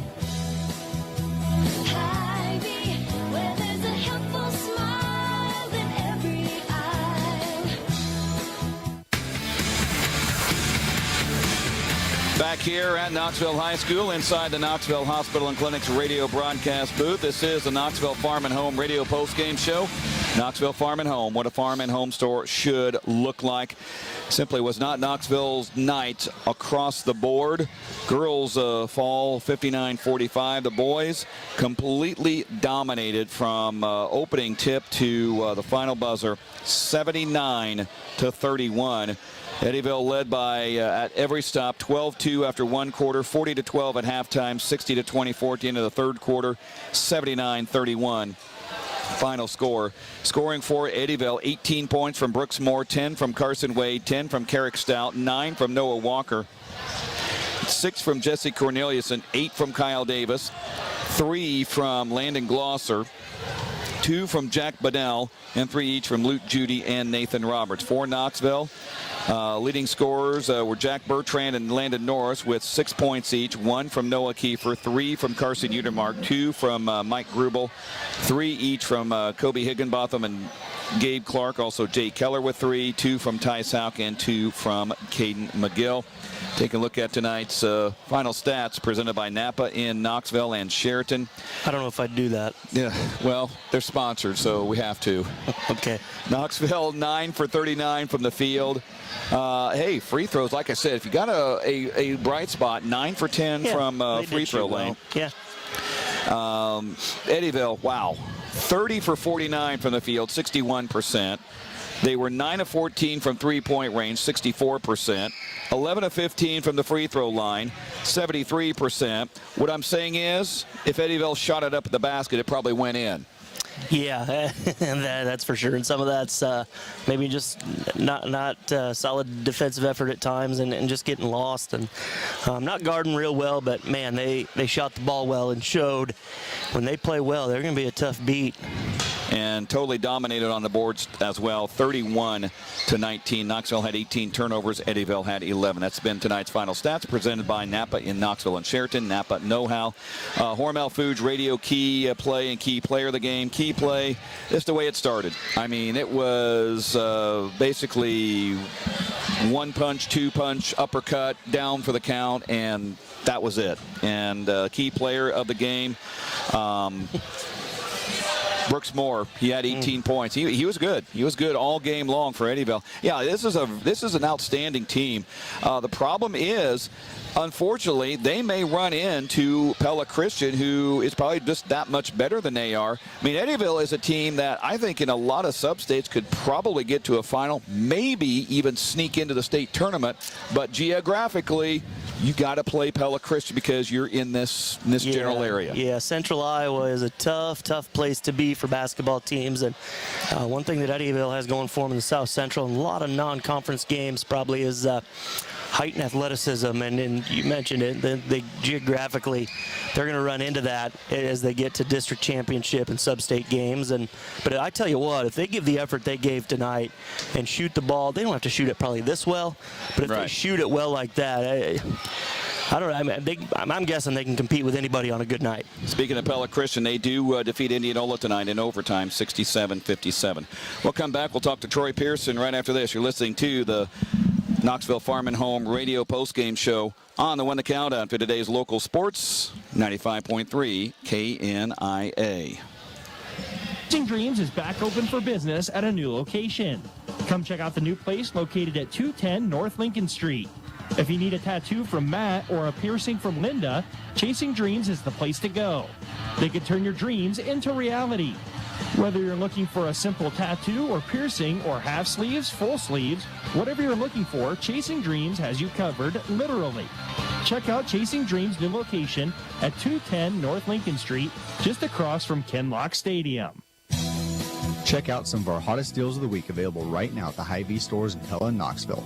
Hormel always tender bone-in pork shoulders is just $1.27 a pound. Select varieties of Hy-Vee pasta are only 77 cents a box. 16-ounce containers of Hy-Vee French onion dip are buy one, get one free. And select varieties of Lay's, Fritos, Cheetos, or kettle chips are only $1.99 each when you buy 3.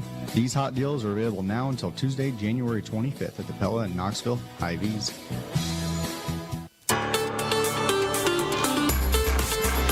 Back here at Knoxville High School inside the Knoxville Hospital and Clinic's radio broadcast booth. Knoxville Farm and Home radio post-game show. Knoxville falls tonight to Eddyville by a score of 79-31. We're joined now by Knoxville boys basketball coach Troy Pearson. That wasn't pretty, and it wasn't Knoxville's night from the get-go. No, it wasn't pretty, Derek. We didn't shoot the ball well.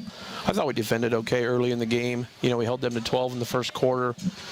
We were getting defensive stops when we needed it, and then they had a spurt in the second quarter where they had some back cuts on us and led to 3 or 4 layups or 3-footers for them.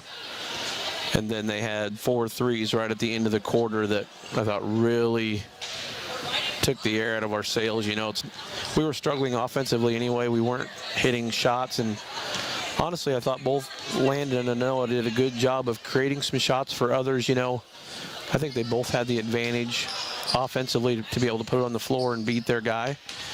And we did a pretty good job. You know, we got Jack about 5 good looks there in the first half.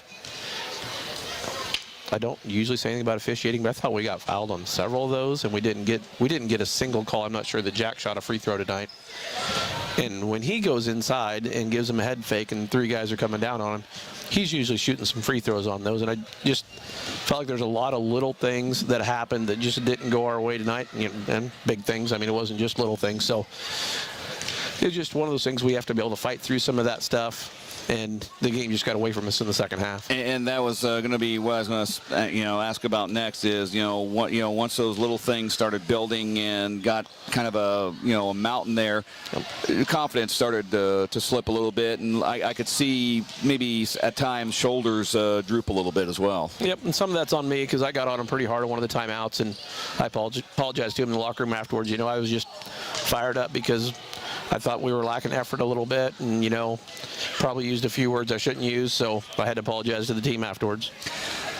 What kind of things do the guys need to learn from this? I mean, obviously Eddyville is going to be a team that's going to make what they hope is a deep run into the postseason. What are you learning from a team like this and a game like this that you want to get the guys to take out of? The biggest thing for me is going back to that first quarter, especially in watching defensively what we were doing right. So much of the time we emphasize on what we're doing wrong. I think we go and watch that a little bit and show them what happens when you do it right. You hold a pretty good offensive team to 12 points in a quarter. It's just sometimes we emphasize the negative too much. And one bright spot, you hit free throws 90%. We had you 9 for 10. I mean, I didn't even see that. That's a small. a small thing, but there's something that they see the free throws going in, so they've proven to themselves, hey, we can hit them too. Yeah, and I'd like to see us get to the line a little bit more. If we could get that number up to 20 free throw attempts a game, that will help us. And I think that will come with time and maturity. Got a few days to get this out of your system, and then Centerville comes in. Probably one of your best games, at least best halves of the season, when you rang up 86 on them down there. They're obviously going to they're remembering that, and they think, hey, 2 teams are pretty evenly matched, and I'm sure they're thinking there's no reason we should have lost that game by 17. Yeah, they're going to come in here, and it's going to be a dogfight. I mean, I think pretty 2 evenly matched teams. They're a little bit older than we are. I think we matched up well, size-wise. They have, can't remember number 21's name down there, lefty that scored pretty good against us in the post. But then 22 for them hurt us a little bit. I think he had 10 or 12 rebounds against us. So a lot of things that we're going to point out to the kids, see if we can get corrected. All right. We'll see you Friday night. All right. Thanks, Derek. That's Troy Pearson, Knoxville boys basketball coach. We'll come back. We'll talk to Jack Bertrand next. You're listening to the Knoxville Farm and Home Radio postgame show from the Knoxville Knoxville Hospital and Clinics radio broadcast booth on KNIA. Hey, Lori, small town living is something we know a little bit about here in Iowa. We sure do, Mark. The Coffee Connection in Knoxville is that comfortable, familiar place that welcomes you with your favorite cup of coffee you've grown to love. The Coffee Connection is also the perfect place to meet with friends and enjoy some hometown delicacies. Stop in today and try our popular breakfast burrito or our favorite bagel sandwich. Like us on Facebook and follow us on Instagram to stay up to date on our weekly specials. The Coffee Connection on the north side of the Knoxville Square. More than just coffee. With winter weather approaching, save big now and for years to come with lower utility bills thanks to Dan's Plumbing and Heating. Dan's Plumbing and Heating and Rude are the key to making sure your home is running at maximum efficiency and an energy-efficient palace. Call Dan's Plumbing and Heating today at 842-6937 or Save Certified to help you maximize rebates. I'm Eric Pearson. Call Dan's Plumbing and Heating, your authorized Rude dealer in Knoxville today. That's 842-6937. Back here at Knoxville High School on the Knoxville Farm and Home Radio postgame show, Knoxville Hospital and Clinics radio broadcast booth. Knoxville falls on Tuesday night by a score of 79-31. Joined by Knoxville boys basketball player Jack Bertrand, and Jack, I wish we were meeting under better circumstances after the 79-31 defeat, but let's just talk about the year so far. I think everybody knew, you guys would have a little different year coming in. How have you viewed this season for you and your guys this year? Honestly, Derek, I view it more as just a building and learning year. I mean, we're younger than every team we've played, and we're going to continue to be younger than every team we played. I mean, look at our starting lineup. Goes freshman, sophomore, freshman. It's more of just tough losses like these help us build character. We grow as a team. We're getting used to each other still every day. And, it's adversity like this that helps us. And I think we're going to be really good in the next couple of years, but more of just a building year for us. You don't have a lot of seniors that play a lot on the team. So are you kind of asked to be one of those, older guys that are out there kind of leading, even though you're a sophomore yourself? Yeah, I think me and Noah are asked to be, take on that role, and some of us older guys who played decent amount last year with that team. And I take it, I do my best. Noah does his best. I mean, I think we could do better too, but we're still young and we're still learning how to be leaders as well. I know at 6'3", at least that's what you're listed on Varsity Bound, and you're going up against sometimes 6'5", 6'6". How do you, play those taller guys when they get in there with you? I'll just be physical, be aggressive, and I always try and take it to them, show them I'm not soft, And, of course, you got a few more games yet to go this season. What are some things you looking forward to as this season goes on here? Just seeing how much we improve. I mean, we've improved since the first half of the season. I mean, we've had a couple rough games, but I think I'm just really excited to see how we improve and grow as a team. Haven't really asked any of the guys about Saturday, but I know, that's more of a kind of a girls basketball team-led thing. But, you guys are out there in that circle. What does that mean to you guys to be a part of that Panthers versus Cancer event? Oh, it means a lot to us. I mean, I know most of the guys, we've all had family affected by cancer. I had an aunt who died from cancer last year. It means a lot to just be a part of something bigger than us. And I know last night confirmed you have a new football coach next fall. Yeah, Matt Duncan. He deserves it, I can't think of anyone else who needs that job or wants it more, and he's passionate about the sport, so I'm excited. And obviously last year wasn't the year that anybody wanted on the gridiron, but what are you hoping for? I know it seems like a long way off, but August will be here before we know it. Hopefully, I think we're going to be better. I mean, we're going to be working hard this summer, every day, basketball, football, all the sports, and we're going to get better as a team, and I think we're going to shock some teams, and they're going to come out thinking they can run over us like they did this year, and I think we're going to stick it to them. After basketball, what's up for you? You got track and field? Yeah, track. Yeah. So what are some of your events you're going to do this year? I've talked to Coach K, obviously, shot put, discus. Yeah. He's got me running 200s and 100s this year. Oh, wow. So how's that? Is that going to be a little different? I mean, I ran them pretty fast last year, so I've lost a little bit of weight, so hopefully I'm just as fast, if not faster. All right, Jack, thanks for joining us. Good luck Friday against Sheraton or Centerville. That was one of those games where everybody was clicking in that second half. We'll see if we can duplicate that for the whole game. Yeah. All right, Jack Bertrand from Knoxville Boys Basketball Team. We'll be back for more right after this. You're listening to the Knoxville Farm and Home Radio Postgame Show from the Knoxville Hospital and Clinic's broadcast booth on KNIA. Hormel Foods in Knoxville is hiring. They have openings on first, second, and third shift for positions including quality control, operations, and maintenance starting at $17.85 an hour. All 9 positions will receive the shift differential. Quality control and operations will receive a 50-cent an hour increase at 3 months and an additional 50-cent an hour increase at 6 months. Employees will be offered weekly pay up to $1,000, a free 2-year college tuition, compressive benefits, paid vacation, and a 401k. Apply today at HormelJobsKnoxville.com. Hey Knoxville, People's Bank is now open and we want you to know. Community banking is back. I'm Bailey Nichols. I'm Jake Crozier. I'm Maggie Lovett. And I'm Emily Wallace. We're your new People's Bank crew. We are local, we are community focused, and we are here for you. Come see us at 413 East Main Street in Knoxville. Knoxville is our hometown.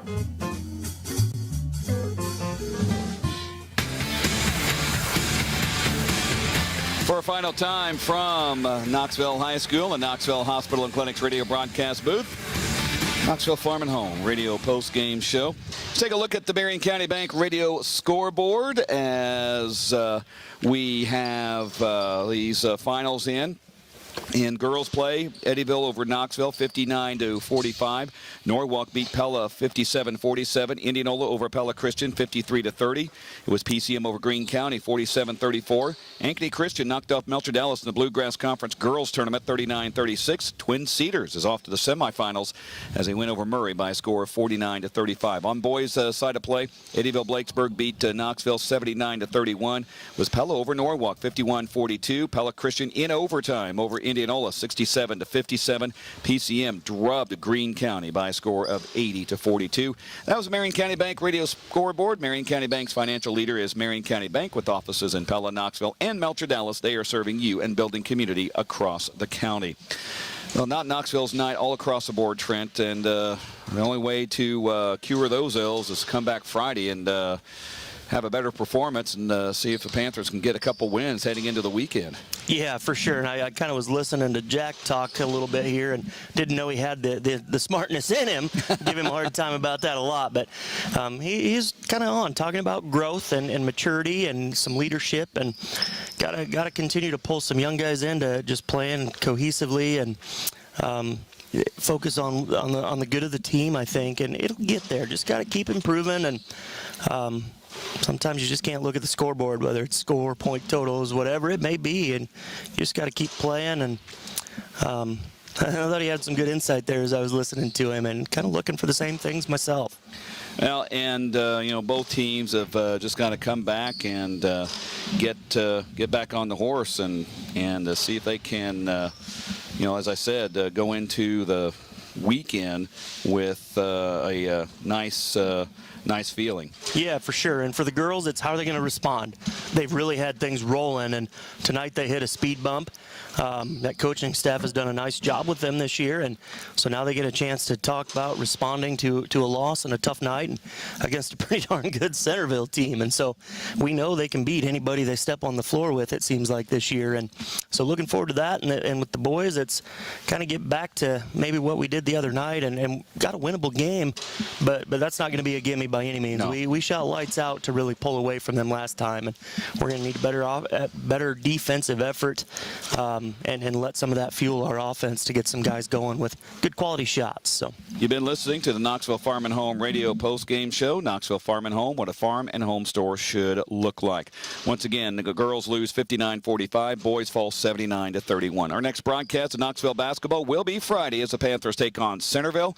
I'll have Panthers pregame at 6:15. Now for Trent Keefer, I'm Derek Cardwell. One to count on for today's local sports coverage, 95.3 KNIA and the KNIA KRLS.com.